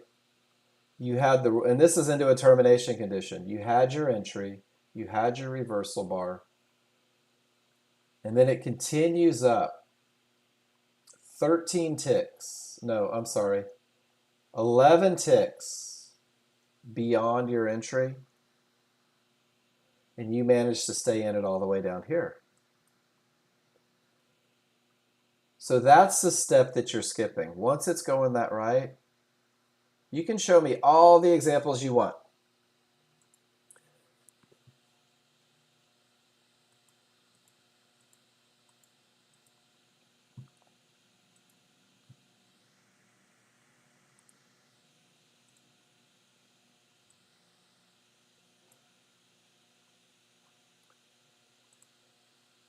My initial stop, outside, right where you have it.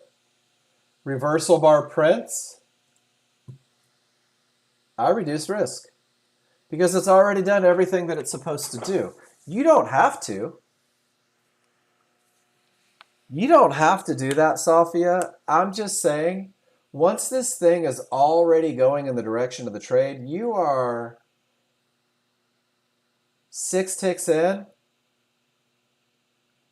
and you still have $200 worth of risk, right? So essentially, you've got 320. Then you're great. Now I know that about your plan, and I will never harass you about big stops.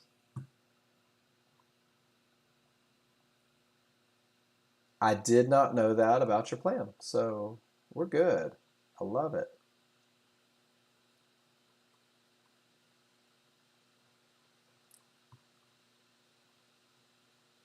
Well, I mean, you can incorporate it or not incorporate it. And I can't stress it enough, guys. I don't tell you how to trade. And I don't tell you what to do with your stops. I don't tell you what to do with your targets. But I can tell you that one of the perks of getting in at the best of the best area is being able to reduce risk. But you don't have to. There's a lot of people that keep their stops in place. They say, I love it, and that 5-1 may fluctuate. I'm going to keep my stop in place because of the advantages. But Safia, when you start stripping yourself of advantages, and that's not a good example, but this is, when you start stripping yourself of advantages and you still leave 13, 14 tick stops on there, trading indetermination conditions, trading against multiple divergences, trading against strong small triggers, the reality is you dodged a bullet on this one because with this look and this look and this look, you are very fortunate that we didn't see 37 or even 45. Somewhere some sellers saved your bacon. but you are so far outside of where that market should continue down from. Cool. I love the learning process, guys, and that's all this is. Take a trade, post it in the room, talk about what you see, talk about what you did. And guys, I don't forget anything, and I'll apologize to you now. I don't forget anything. So if you tell me something and then you do the opposite, I'm going to remind you that you told me.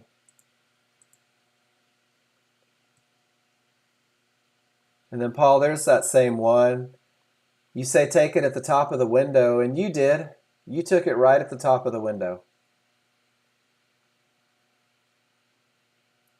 Because by the time you get all the way up here on those weak triggers, you're already outside. I see why you took it. I think a little more aggressive management was in order, though.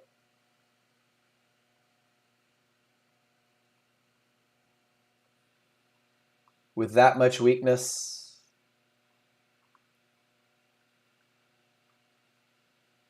Dave B, good morning. Same weak triggers on a 50-50, right?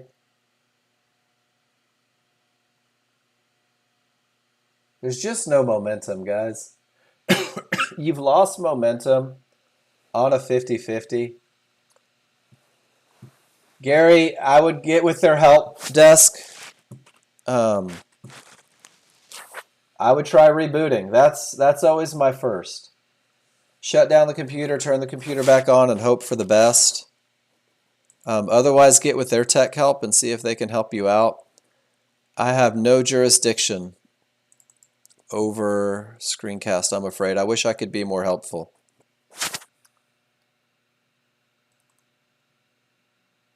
Looks like it's working.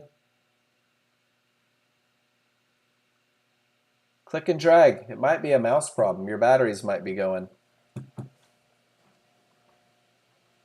All right, so David, Paul, guys, excuse me just one second.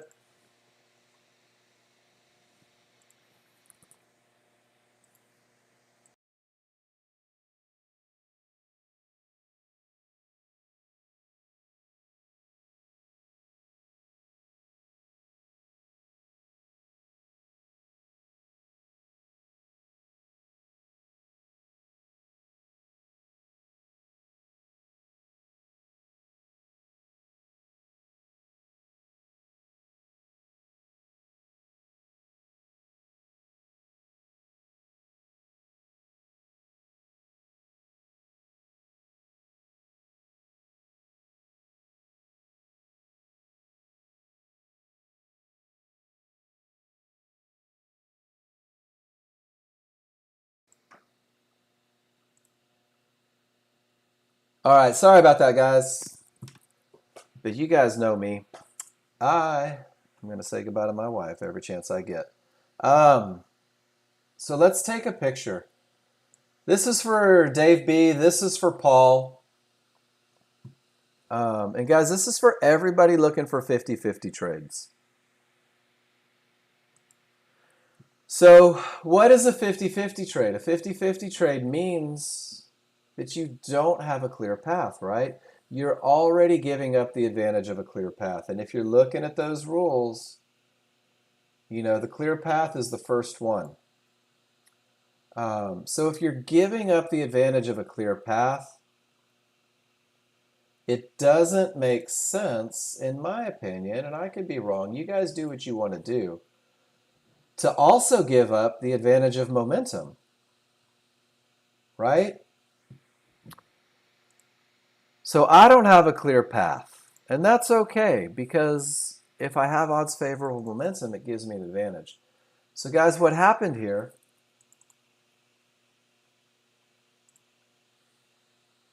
is if a trade equals momentum and a clear path in an entry area,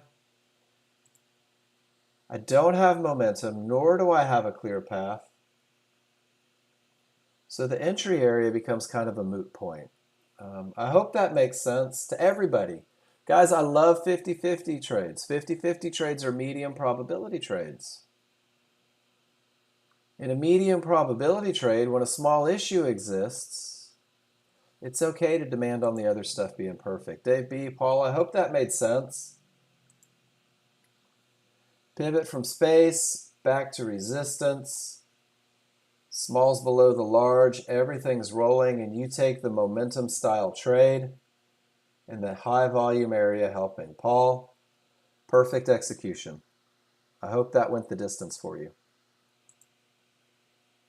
And because it's a momentum style trade, momentum in, momentum out,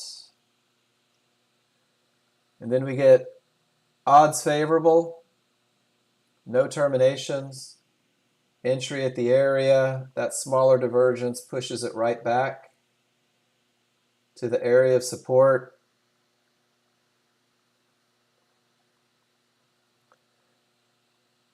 Did it go from there? That's crude oil.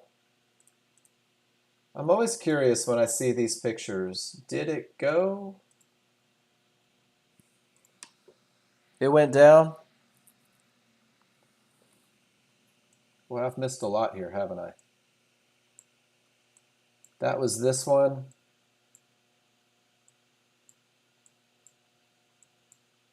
So let's do this.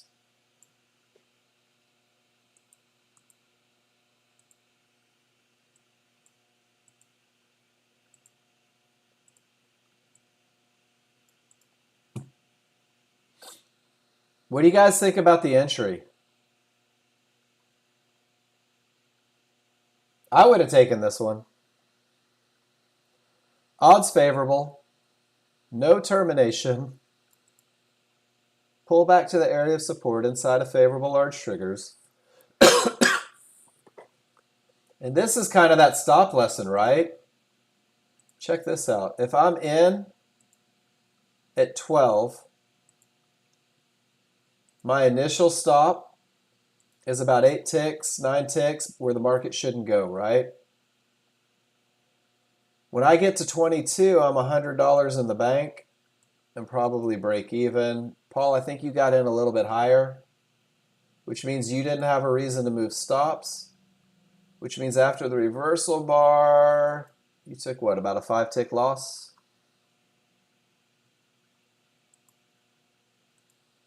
I'd take a 5-tick loss on that one all day long. Wouldn't feel bad about it. Wouldn't hesitate. And then David, going back to your chart, there's that potential bounce point, right? Great place to take profits. And then coming through. Paul, I think it was an awesome trade. Andy Trader, good morning. Nice to see you today.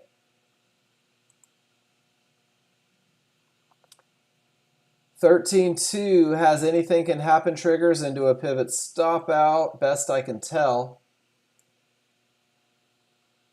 No divergence, small window of opportunity, quick profits,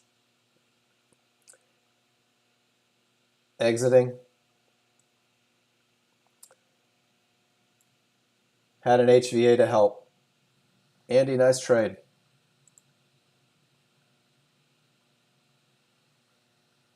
All right, David, we're going to look at your this is not good.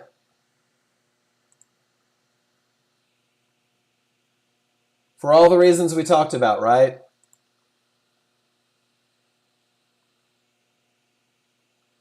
So I think we've already covered this one. For all the reasons we talked about, the quick grab happened here, the bounce point, and I said, I believe when we looked at your picture,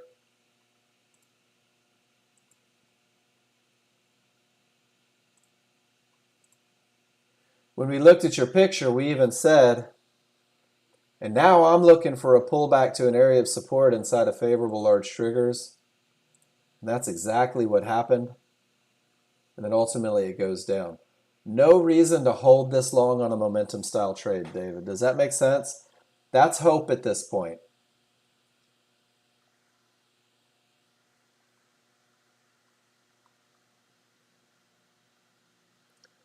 And hope gets expensive. Alan, let's see what you got. Love it. Love everything about it. Great entry. Target. You trailed second stop way too tight. It worked out for you this time, didn't it? First target reached. Break even's appropriate. Divergence with small triggers inside makes sense. I think you did that one well. This is the opposite, Alan. This is funny because we see this a lot. This is, Gary, I think I've covered everything. Repost them for, oh, that's Ron. Ron, repost them. If I missed them, repost them. I think I looked at them. I think I looked at yours right in the moment. But I'll go look. I'll get them.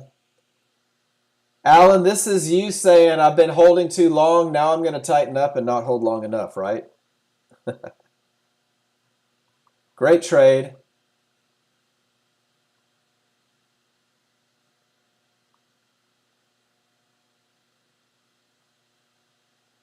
Let me see where I'm at.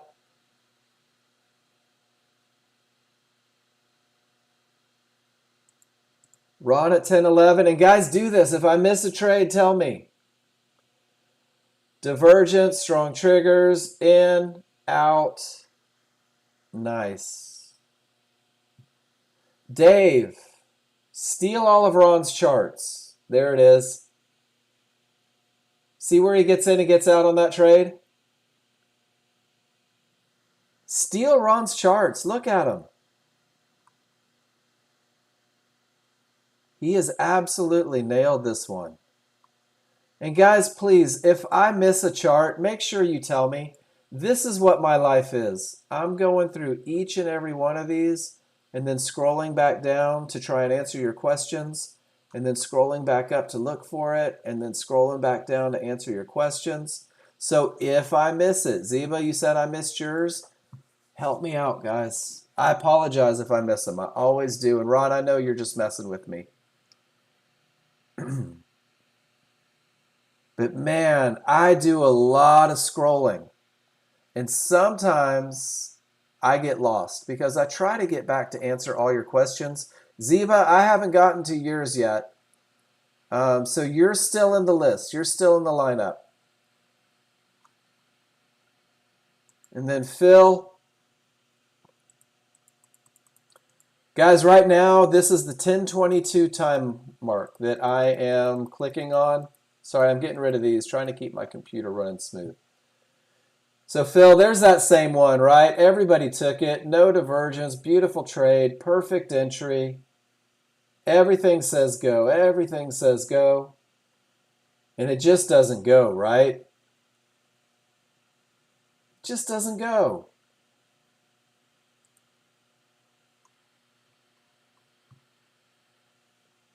I think so. You're 2 ticks below right here, right? You're where the market shouldn't go. I think it's great. I think your entry, rather than being 13, was 12. And then 2 ticks below, and that divergence with the triggers inside says that it's probably going to hit support. You gave it a chance to. I don't think you can manage based on a 21-3 reaction, right? I really think it's impossible to manage on a 21-3 reaction because a 21-3 is slow. 21-3 is like molasses in January. If you wait for a 21-3 reaction, you're going to miss an awful lot of stuff. I think you did everything the way it should have been done there. It's just part of that cost of doing business, right? Just that cost of doing business. David, you're asking me reversal.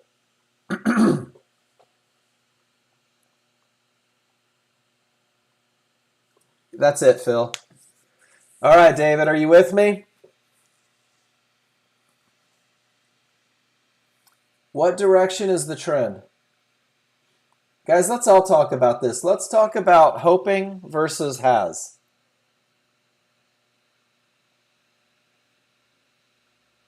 The trend is down, right? Can you give me a one-word description of the momentum?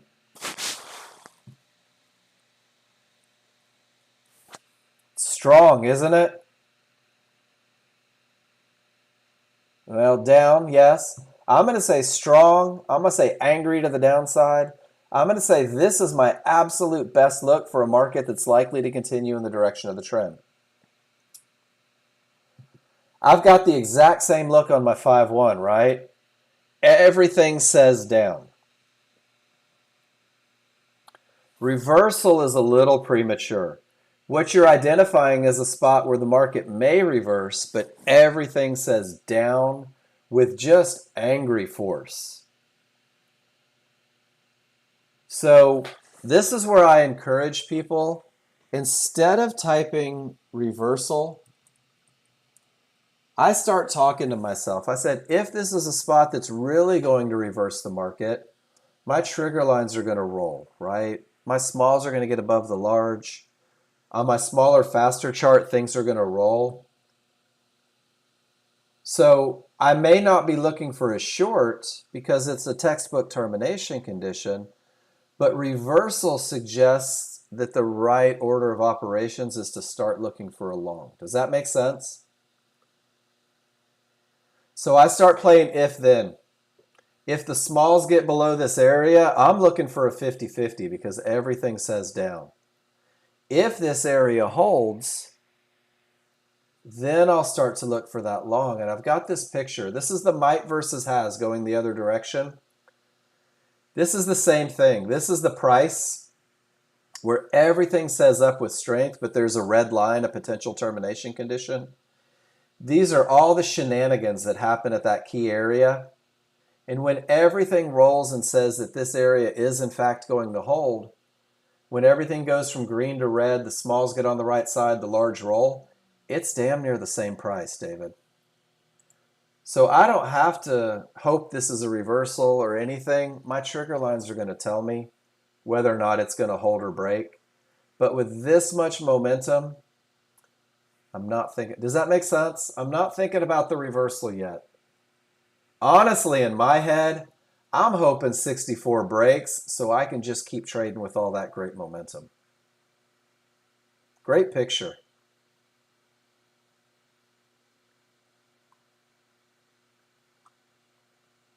All right, Ziba. And let me say, Ziba, welcome back. I hope life is good. It's been a while. This is your 13-2, right? But I can't see the most current.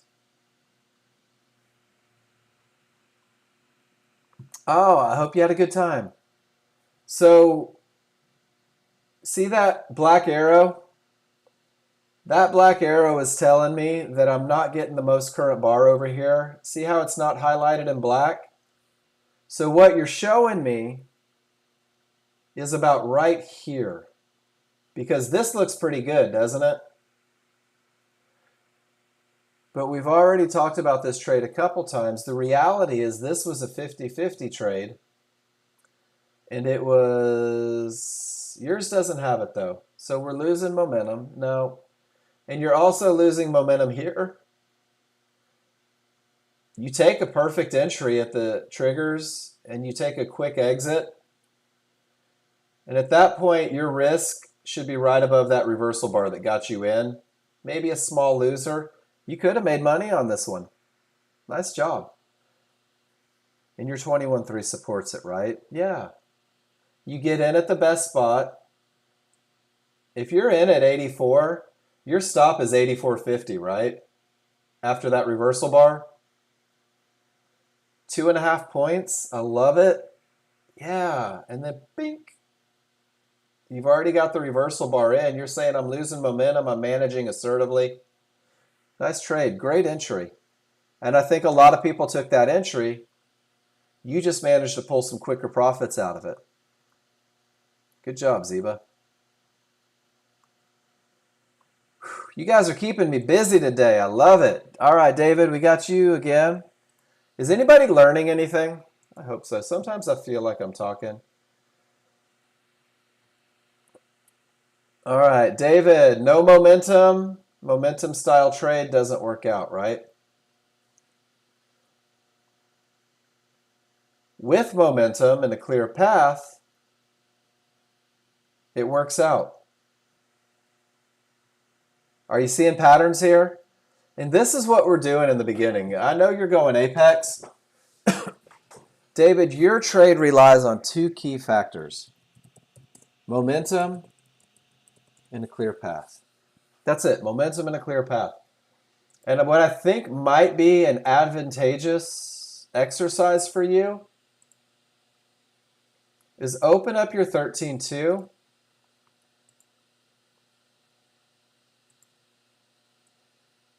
I've cleared the problem.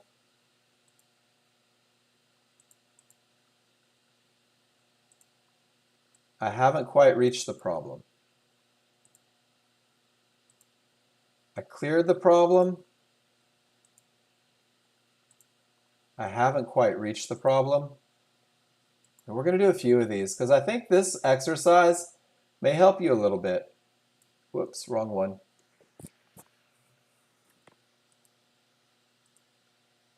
I've cleared the problem. I see the problem. So let's take these arrows and let's open up the 5-1 and let's see what it looks like. Cleared the problem, exited the problem. There's your little chunk. Does that make sense? And then sit. Cleared the problem, see the problem. There's your little chunk. Cleared the problem, see the problem. And I know that this is a good thing to do because check this out. Dun, dun, dun. Ron's going to get a big head if I keep going back to his charts.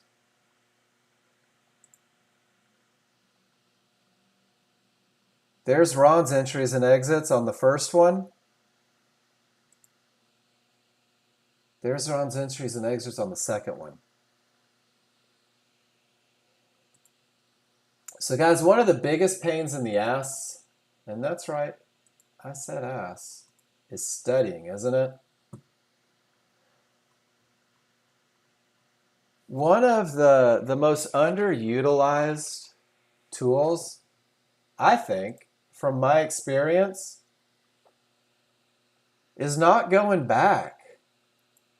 Not going back and checking it out. So David, let's do it again right here. What do you think? Cleared the problem. What's it look like? Not a good one, right? Doesn't look good over here, does it? So let's do this. Let's wait until the large are wide and strong. And you had to wait a little bit. But look at that arrow. And that's your first problem. Right there. That's a pretty big chunk. But if all you're looking for is 10 ticks, right? When everything is screaming. So kind of retrain your brain and write it out and create a checklist for yourself. If I were to create a checklist for your trade, and I were trying to make it my trade, I would do this. 13.2 must have odds favorable momentum. Right? And then I would either say it does or it does not. And then I would say 13.2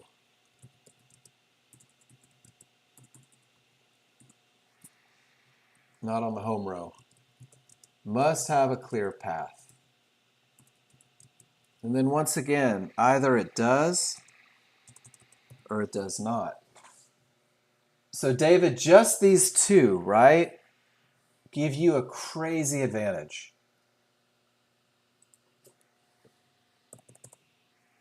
And then your 5-1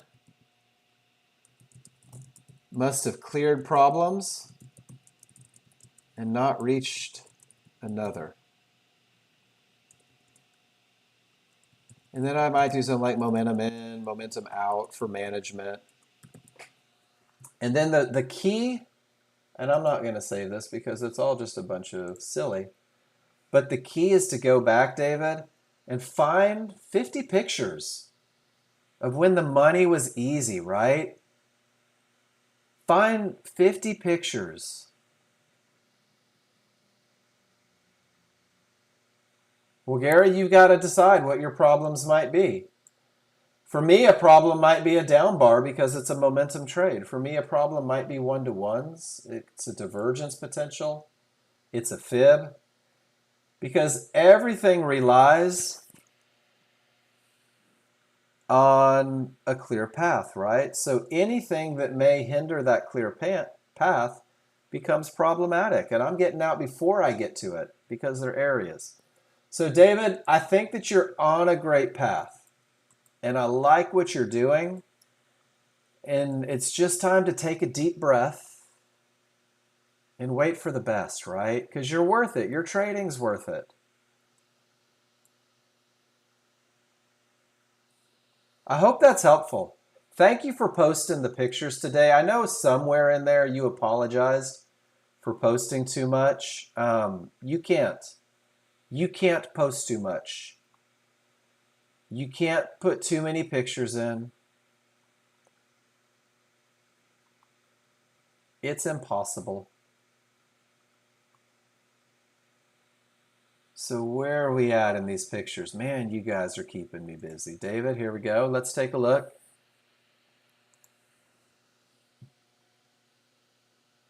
Clear path, out at the problem. No momentum. I think we already looked this one, and I think we just had a great conversation about it. And then here where you say you have completely lost your touch. Let's see what it looks like.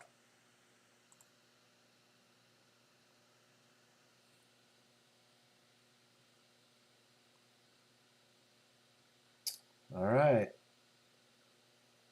So David, can you agree with me here that the clear path never happened? Because if there's a fib in between your trigger lines, not a clear path, right? So what you're doing right now, David, is you're taking your ability to read charts and now you're refining it into a plan that wins more than it loses. So I love it. Take pictures of all of these. And maybe, and guys, I'll never tell you what to do with your money because honestly, it's none of my business.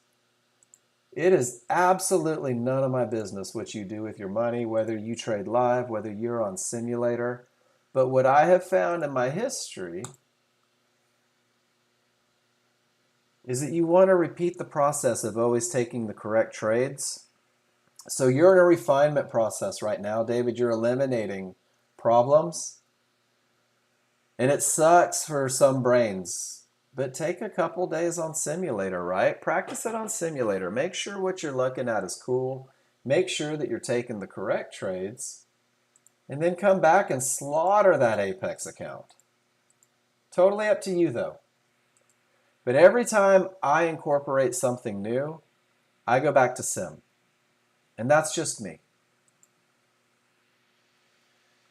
Because it's not worth it to me to practice with real money. Gary, anything can happen. Areas aren't inside.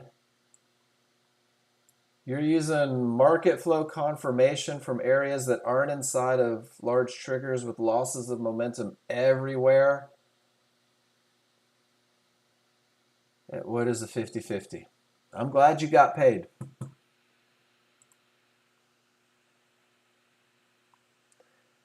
But I'm pretty sure this one doesn't meet your checklist because you conveniently left your checklist off of the chart.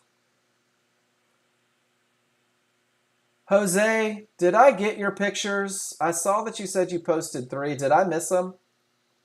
And if I did, I apologize. If you can help me out with when you posted them or post them again, did I? Would you mind posting them again? Do you have them handy? I'm going to scroll up right now. Guys, you have done an amazing job of keeping me busy today, but it means that I'm missing a couple, and I don't ever want to miss your trades. Jose, here's one. Right about the same time I missed Ron's. So, and this is the one that everyone took, right? A lot of people took this one. Losing momentum on a 50-50. Losing momentum on a 50-50.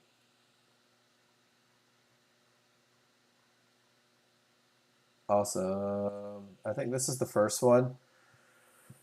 So can we go through this lesson one more time? Let's just do this one more time. 3 pretty clear advantages, right? Momentum, clear path in an entry area. Momentum and a clear path happen on the 13-2.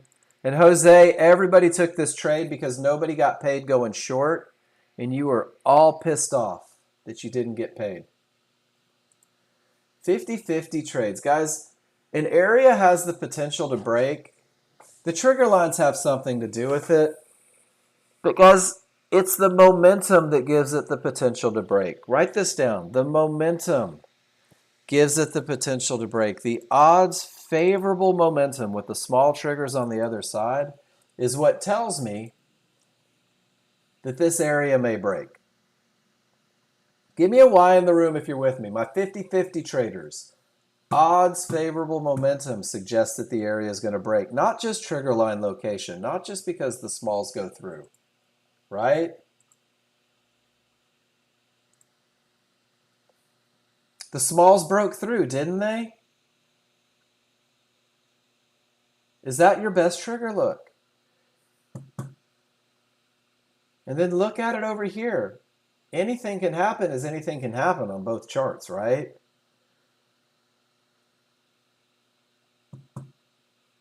Awesome. Ron, go drink the Kool-Aid. Have a good one. And Jose, you and a lot of other people took this trade. And I really feel like you all took it because you didn't get paid on the way down, right? So Jose, if you lost your shirt today on 50-50s, man, I'm telling you, everybody's going to have days like this. Go back and look at your 50-50s. Was the market absolutely screaming with momentum into that 50-50? Sometimes it is, sometimes it isn't. Did you have losses of momentum, right? Were your areas outside of favorable large triggers? And I get kind of passionate about this one because I watch people take absolute tail kickings on the 50-50 because they forget that it's a medium probability trade. And they say, well, the triggers are through. And guys, remember that a medium probability trade is defined when most indicators line up for trade, however a small issue exists. And let's talk very much. So an issue suggests one problem. Issues suggest multiple problems. So if you're taking a trade where a small issue exists, it might be a medium probability trade. If you're taking a trade where multiple issues exist, you might be hoping for a win. Does that make sense? And I hope that didn't sound preachy. But I'm coming from my own place of experience. And this is why I talk so much about advantages when we're trading. Advantages are what it's all about, right? Whether it's the advantage of momentum or a clear path.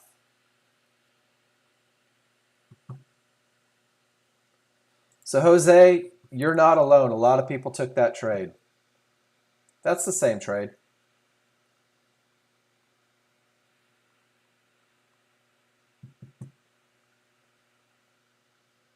Isn't it? That's the same picture.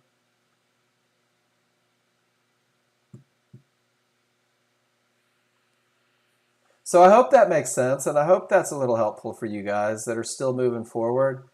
Because remember, the only thing that you really have are your rules, and your rules should win more than they lose. Your rules should be followable. You should be able to go back and test your rules, right?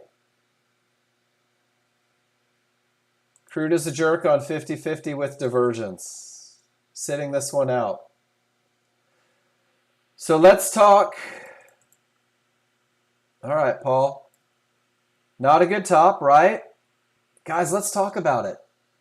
All of my trigger lines got through that area, right? But it changed. I'd be happy to, Jose. Smalls below the large are wide. They're angled in the direction of the trend, guys. Divergence. What does divergence tell me? It tells me a slowdown. Slowdown on a 50-50 that's not coming from a good top. Are we piecing it together? If you're going to take this trade, is there any reason you can't wait for a market flow signal?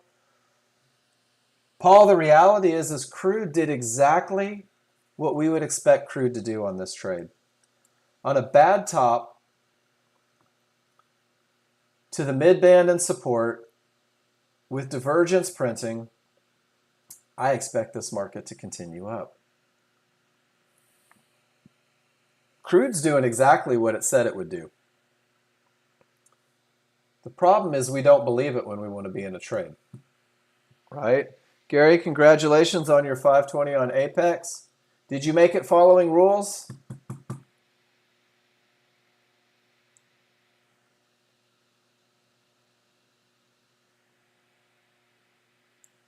That's always my question. Did you follow your rules to get it, or did you have to break your rules and hope?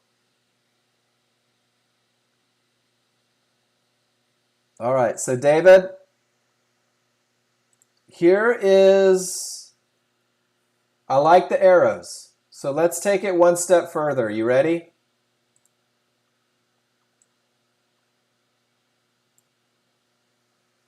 So I'm going to take a picture. The one thing that you're so hesitant to do, David, is annotate your charts, right? I don't know why. That's okay. I'm going to break you of this habit. So every time, David, do you have odds favorable momentum right here?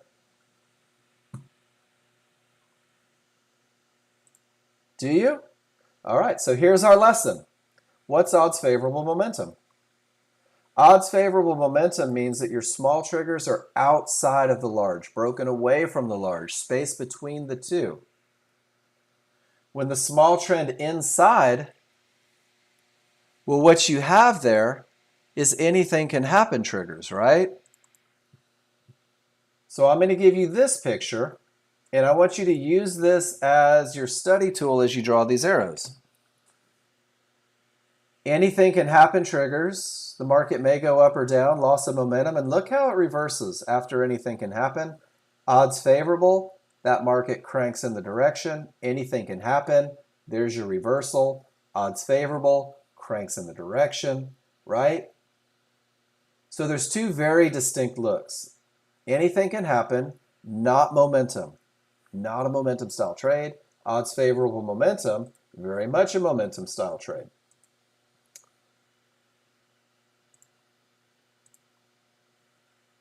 You don't have odds favorable momentum here. You're getting lucky. You do have odds favorable momentum here, but this is a problem. A divergence high creates a problem, which means you want to let it clear, right? You want to let that problem clear with odds favorable momentum. See how you're losing momentum? Losing momentum? It's a quick grab, David. Does that make sense?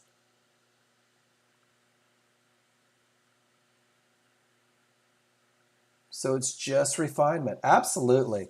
And thank you for participating in class so much. So what do we have here? We have a bad top.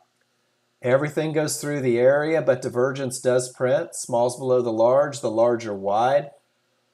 Price reaches 1-to-1s. Potential termination condition. We're going to hang out for a second and see if things clear. When I have divergence from a bad top, guys, my first target, my first place for a potential bounce is right there.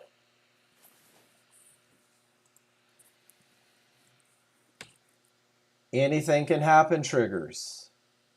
We've cleared the problems, right? We do have a clear path, but anything can happen. All of my areas are below the large triggers. I've lost momentum. I'm losing momentum.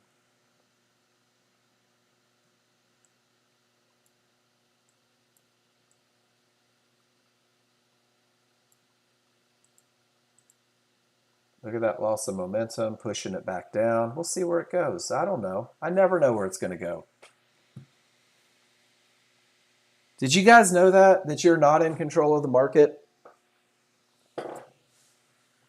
That you have zero say in whether the market goes up or down. The only thing that you guys get to be in control of. And guys, if you're in this classroom and you sent me a message in Discord, I don't see those till after class. It's important that you know that. I'm not ignoring you. I don't mind at all, Ziba. If you have the attention span to watch all three, so what you'll have to do is you'll have to build one workspace with all three charts on there. So you'll have to build one workspace that has your crude charts, your S&P charts, and your gold charts. And it'll open up as one workspace, and you'll have them spaced on each monitor. And then Jose, Ninja Trader 8. Let's do an ATM strategy. Are you with me? Yeah, for sure. Let me pull up a chart real quick.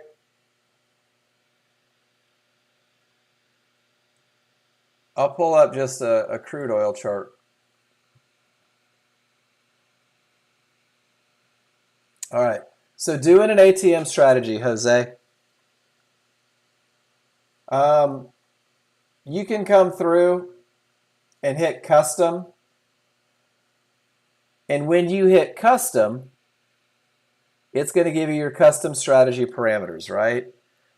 So what are you looking to put in? You want to trade a 2-lot, order quantity 2. So your quantity is 2. Your stop loss, 12 ticks initially.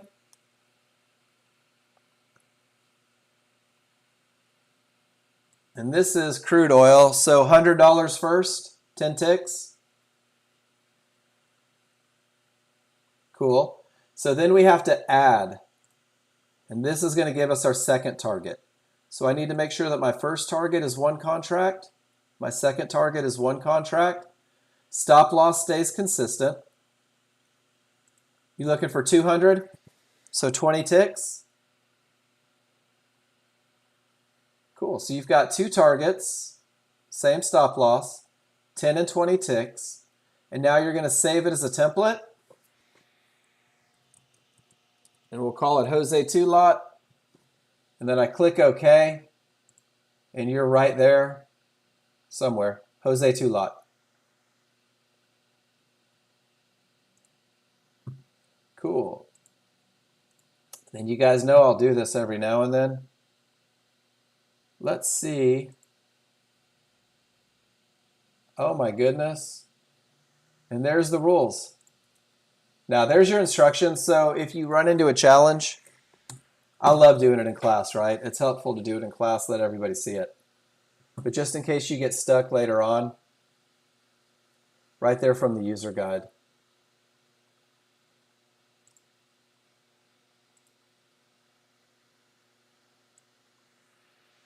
We'll get that guy off to the side. We don't need to look at that.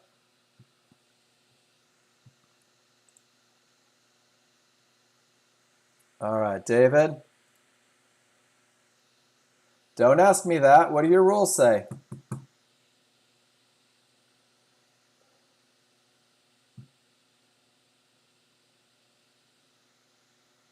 I don't get in. This isn't my trade. This is your trade.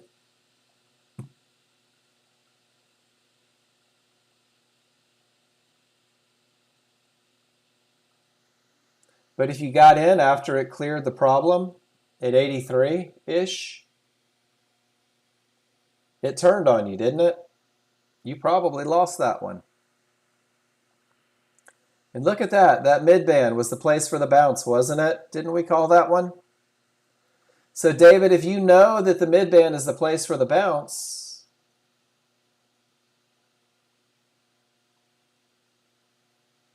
that was at 75, which was the bottom of this move. And you really don't have much room, do you? See how that works? Pretty cool, right? And all you're going to do is you're going to get accustomed to starting to look for your problem areas, especially when you're taking this style trade. You're just going to get used to going, well, shoot, there's a midband right here.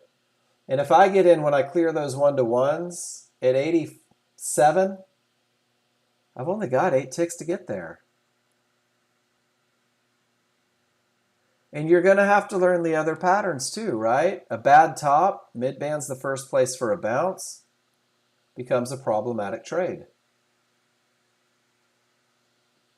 Some people are going to take this short and wonder why it didn't work. Well, it's because it came from a bad top in a very strong uptrend, and that midband becomes your continuation point.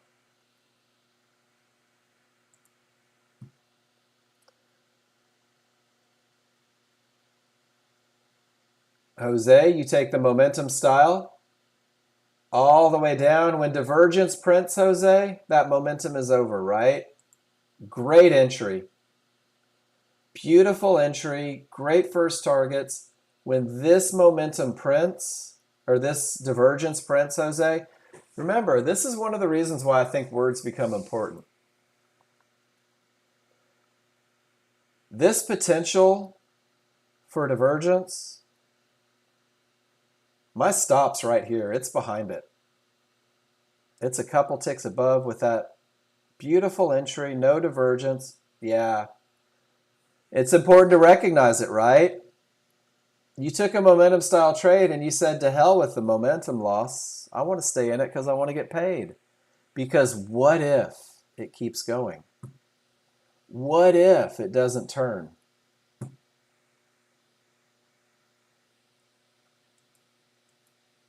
Guys, I think it does a lot of good for you guys to see that you're not the only person learning. You're not the only person struggling sometimes, the only person making decisions.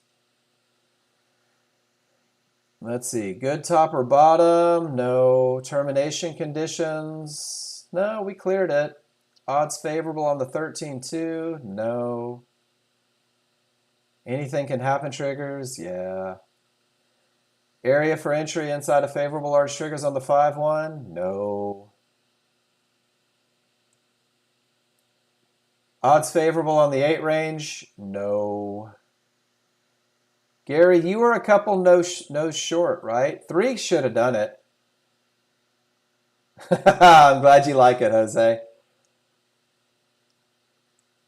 But watch this, guys. If you're using a checklist, and Gary, I swear I'm not beating you up here, but this lends itself. Is this area inside of favorable large triggers?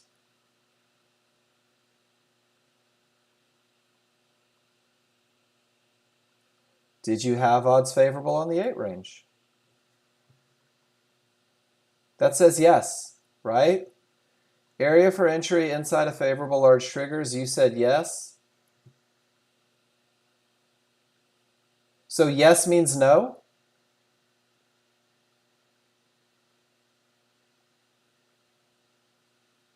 Now I'm just confused.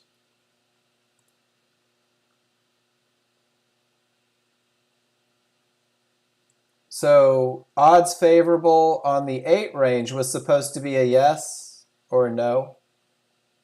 I see no.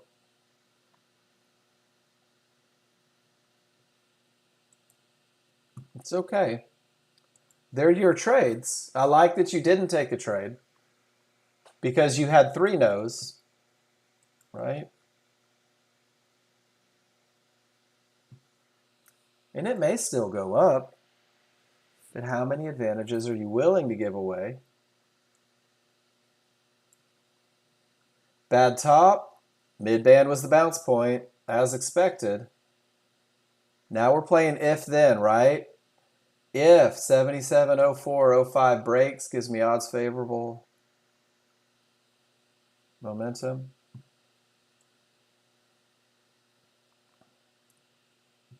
Then we'll start looking for opportunities, right? Fighting screencast is a distraction. Okay. I could see that. It's hard to trade with distractions, isn't it? It is.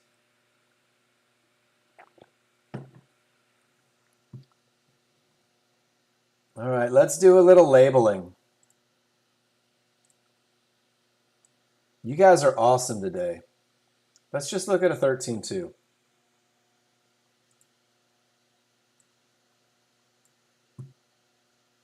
What do you think? Termination condition, right? Rule number 2 is not met, even though I have odds favorable momentum.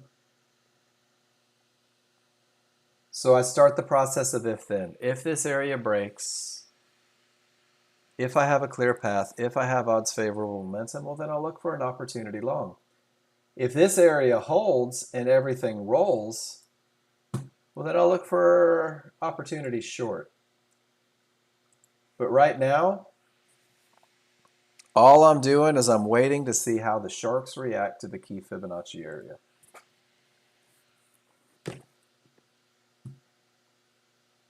Isn't it freaking amazing? Rules not met. Did you guys avoid a loser there? I know Gary did. Rules not met. Man, there may be something to these rules things, right? Takes out the anxiety, takes out the hope.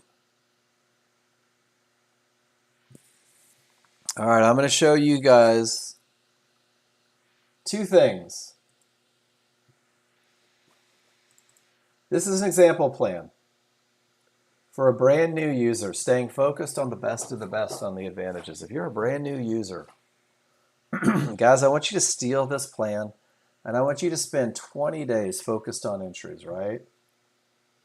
Focus on the entries.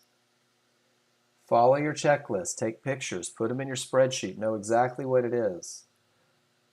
Keep your plan mechanical. Guys, that's the start, right? That's the beginning. Eventually, your plan may look like this. That's a lot bigger, isn't it?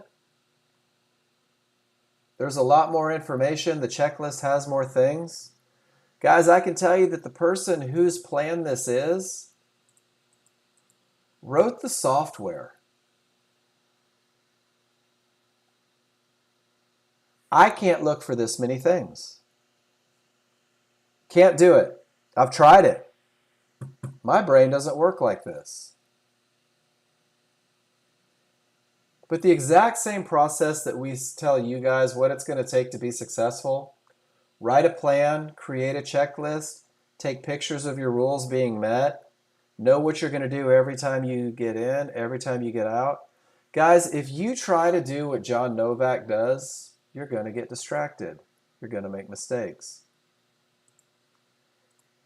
Gary, hypothetically, if you have trouble keeping up with your checklist may be more than you're ready for right now.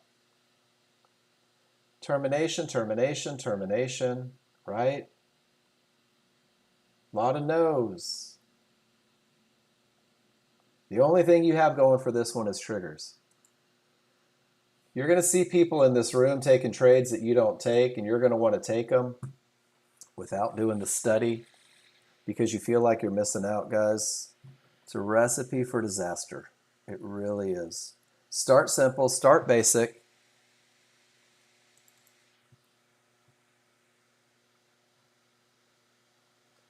I'm going to share this one with you.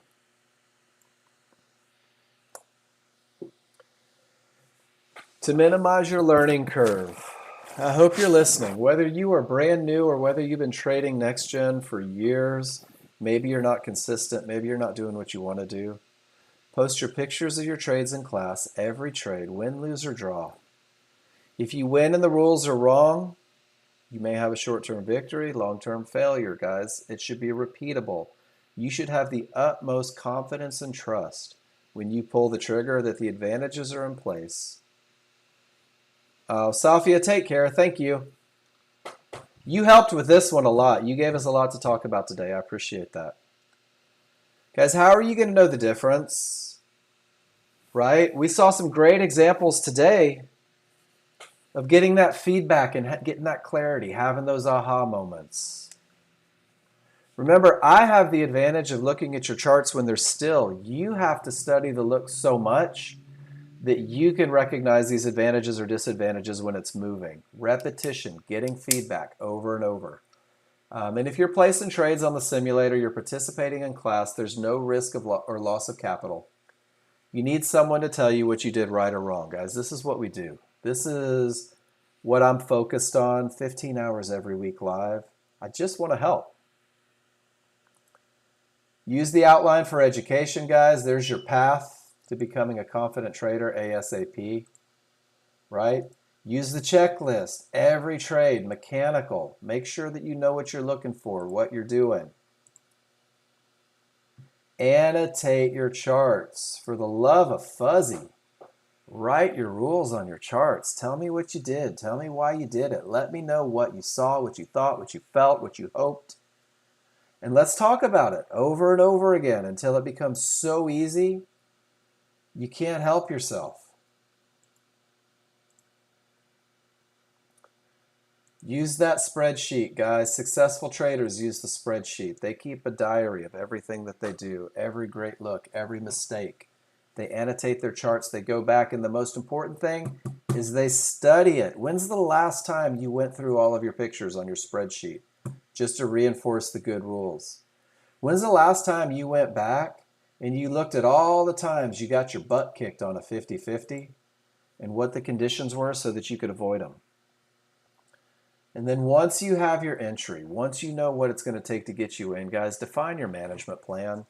And initially a mechanical approach that eliminates emotion or opinion tends to be the most straightforward approach for new users. You can alter your plan after your education, when you're a little smarter, when you can read the charts better. And there's that mechanical plan that we looked at with Safia. And allow yourself a minimum of 30 to 90 days to practice the mechanical approach, the checklist-based entry. Allow yourself 30 to 90 days to practice that automated exit, to not worry about the management. You can adjust your targets based on your experience later. Guys, that's your plan. That's what's going to get you where you want to be. I fought the plan tooth and nail when I first started, and I was separated from a pretty good chunk of change.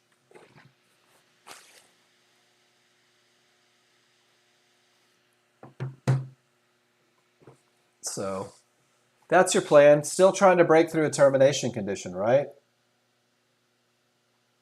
Hasn't yet. Getting closer. Triggers are split. Waiting on those rules to be met. Anything can happen. Straight to support. All the triggers are still above. Creates a bounce. Don't have odds favorable momentum. Don't have areas inside of favorable large triggers.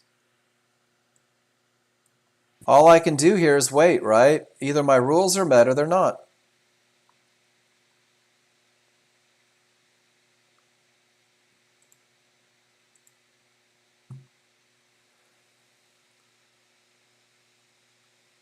All right, guys. Last 10 minutes of class. What do you want to talk about? What's your question? What's your hope? What's your wish? What's your desire? What can I do for you?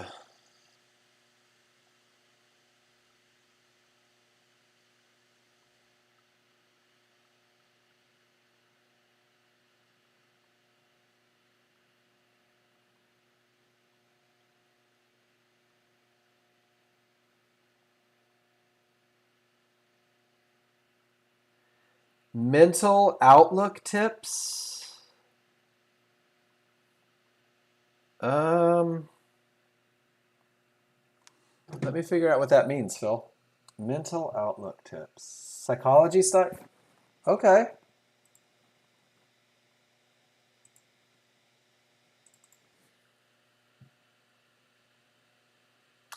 Dave, that's up to you. Most people just buy or sell the market.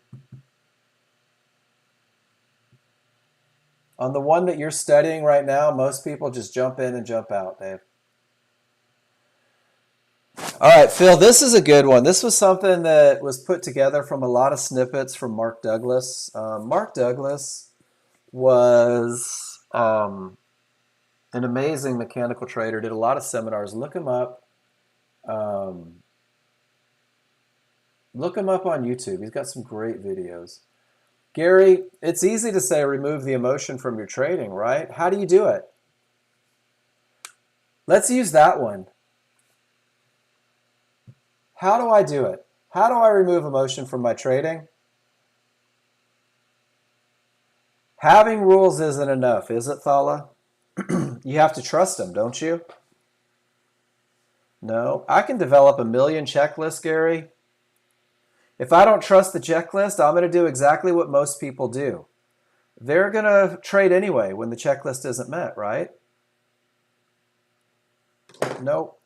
Gary, you're missing one key thing. How do you remove emotion from trading? Guys, this is it.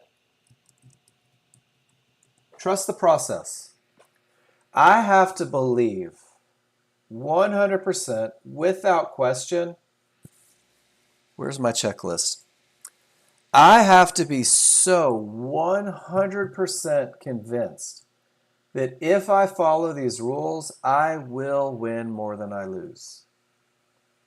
Give me a why if that makes sense. It doesn't have anything to do with market replay. It doesn't have anything to do with checklists. It doesn't have anything to do with anything until I believe 100% that these rules provide me a statistical advantage. I'm going to be emotional. That's the first thing. The second thing is what Jose said. You don't control the market, right? Guys, stop believing that you deserve to win every trade. Stop. You don't deserve to win every trade. It's without. Trading without fear, hesitation, or internal conflict is a function of believing you do not know what is going to happen next on a trade-by-trade bias to win or make consistent money because you trust your rules. When you stop expecting to win every trade, you start winning most of your trades because you don't care about the result. You focus on the execution because, going back to that word, you trust that the execution provides more winners than losers. When you believe you know what's going to happen, when you say, my rules are met, I'm going to win, you set yourself up for failure, to take a loss. When you don't care what happens, this trade doesn't matter. It's a collection of 20 or 25 trades that you track, not one trade at a time. Up and down ticks is all there is. Emotional pain comes from what you believe. You create your own pain based on your experience with the up or down ticks. Guys, let that sink in. That's a big one. So I put this in the room, guys. Read it. Go through it. And even more so, and I don't get paid from Mark Douglas, but I think from the Nexgen page. Guys, if you scroll to the bottom, it'll take you to the Mark Douglas seminar. Watch it. Put it on 1.5 times speed because I'm not going to lie, this guy is the king of the awkward pause, the long pause.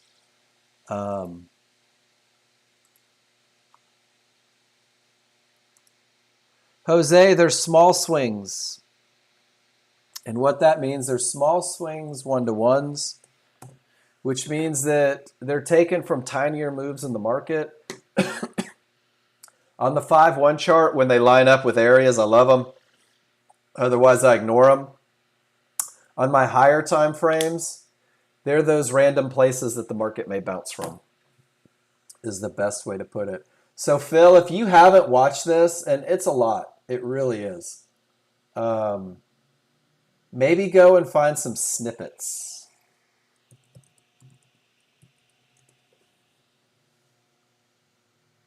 This is the one that I watched. This is a 4-part series.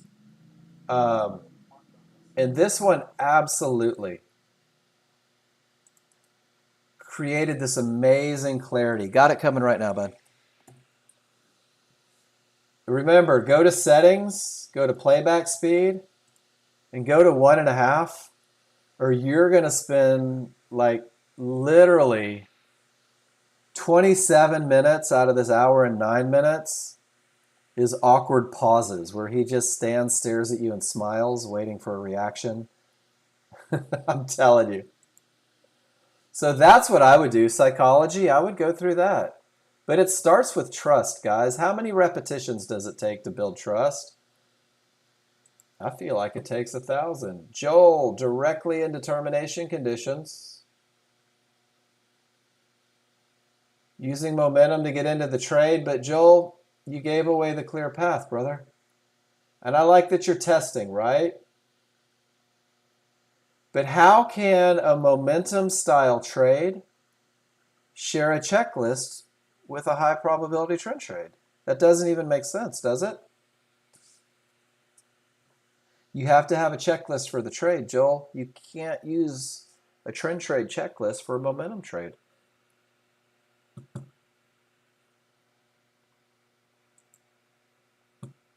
So go to, write your rules down, create a checklist for it. Because you're not testing your rules, you're breaking the rules of a trend trade. I hope that makes sense. Jose, did that answer the question for the small swings?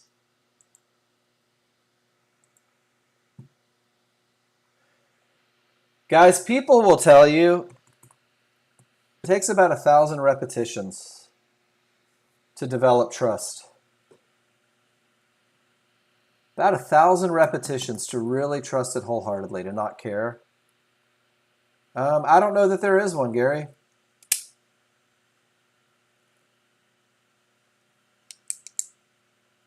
Nope. No, Joel, why are you adding more trades? That's what I would ask, is if you're not consistent on the high probability trend trade, if you can't train your body to take it or skip it, why are you adding more? And guys, the checklist is your responsibility. You know that, right? The checklist isn't my responsibility to give you. The checklist is your responsibility. The checklist is for you to have a set of rules and then create a checklist to make sure that you follow it, right? You do, Joel. You do know what you're doing. You just choose to go outside of what you know and then decide that you don't. Guys, I gave you this one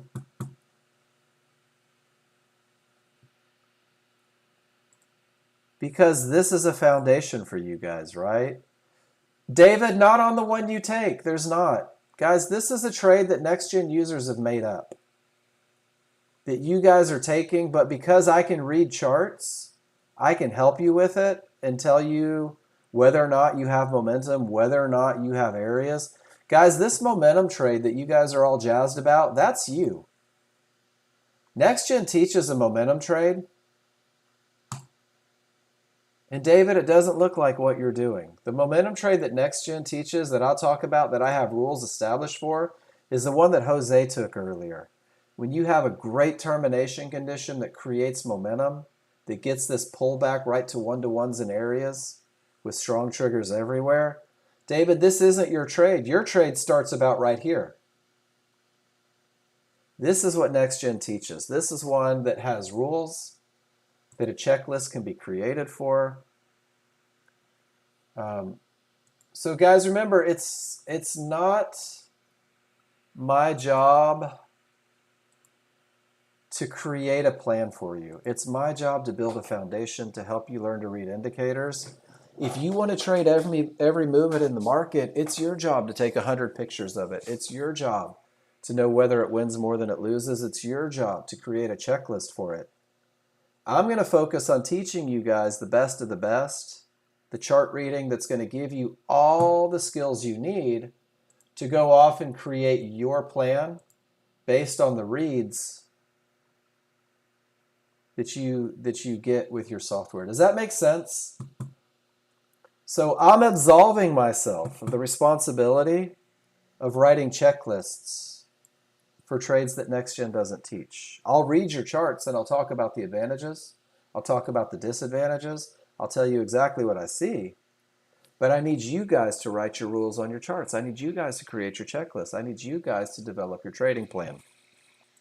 And when you develop a trading plan that isn't the high probability trend trade, that's what it looks like. It's countless hours of replay, right?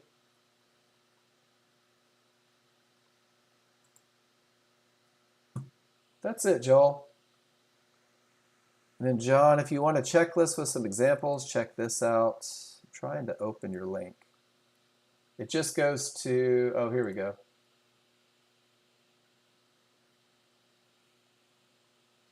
And there you go. Tops or bottoms, momentum, HVAs. Thank you for that, John. That's that next step, right? So guys, that's it for me today. Great class, great questions.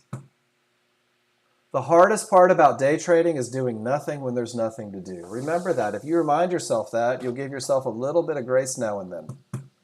And say, oh my gosh, I did something when the rules didn't say to do it.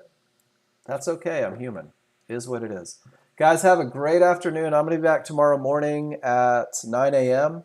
We're going to do it again. We're going to do the same.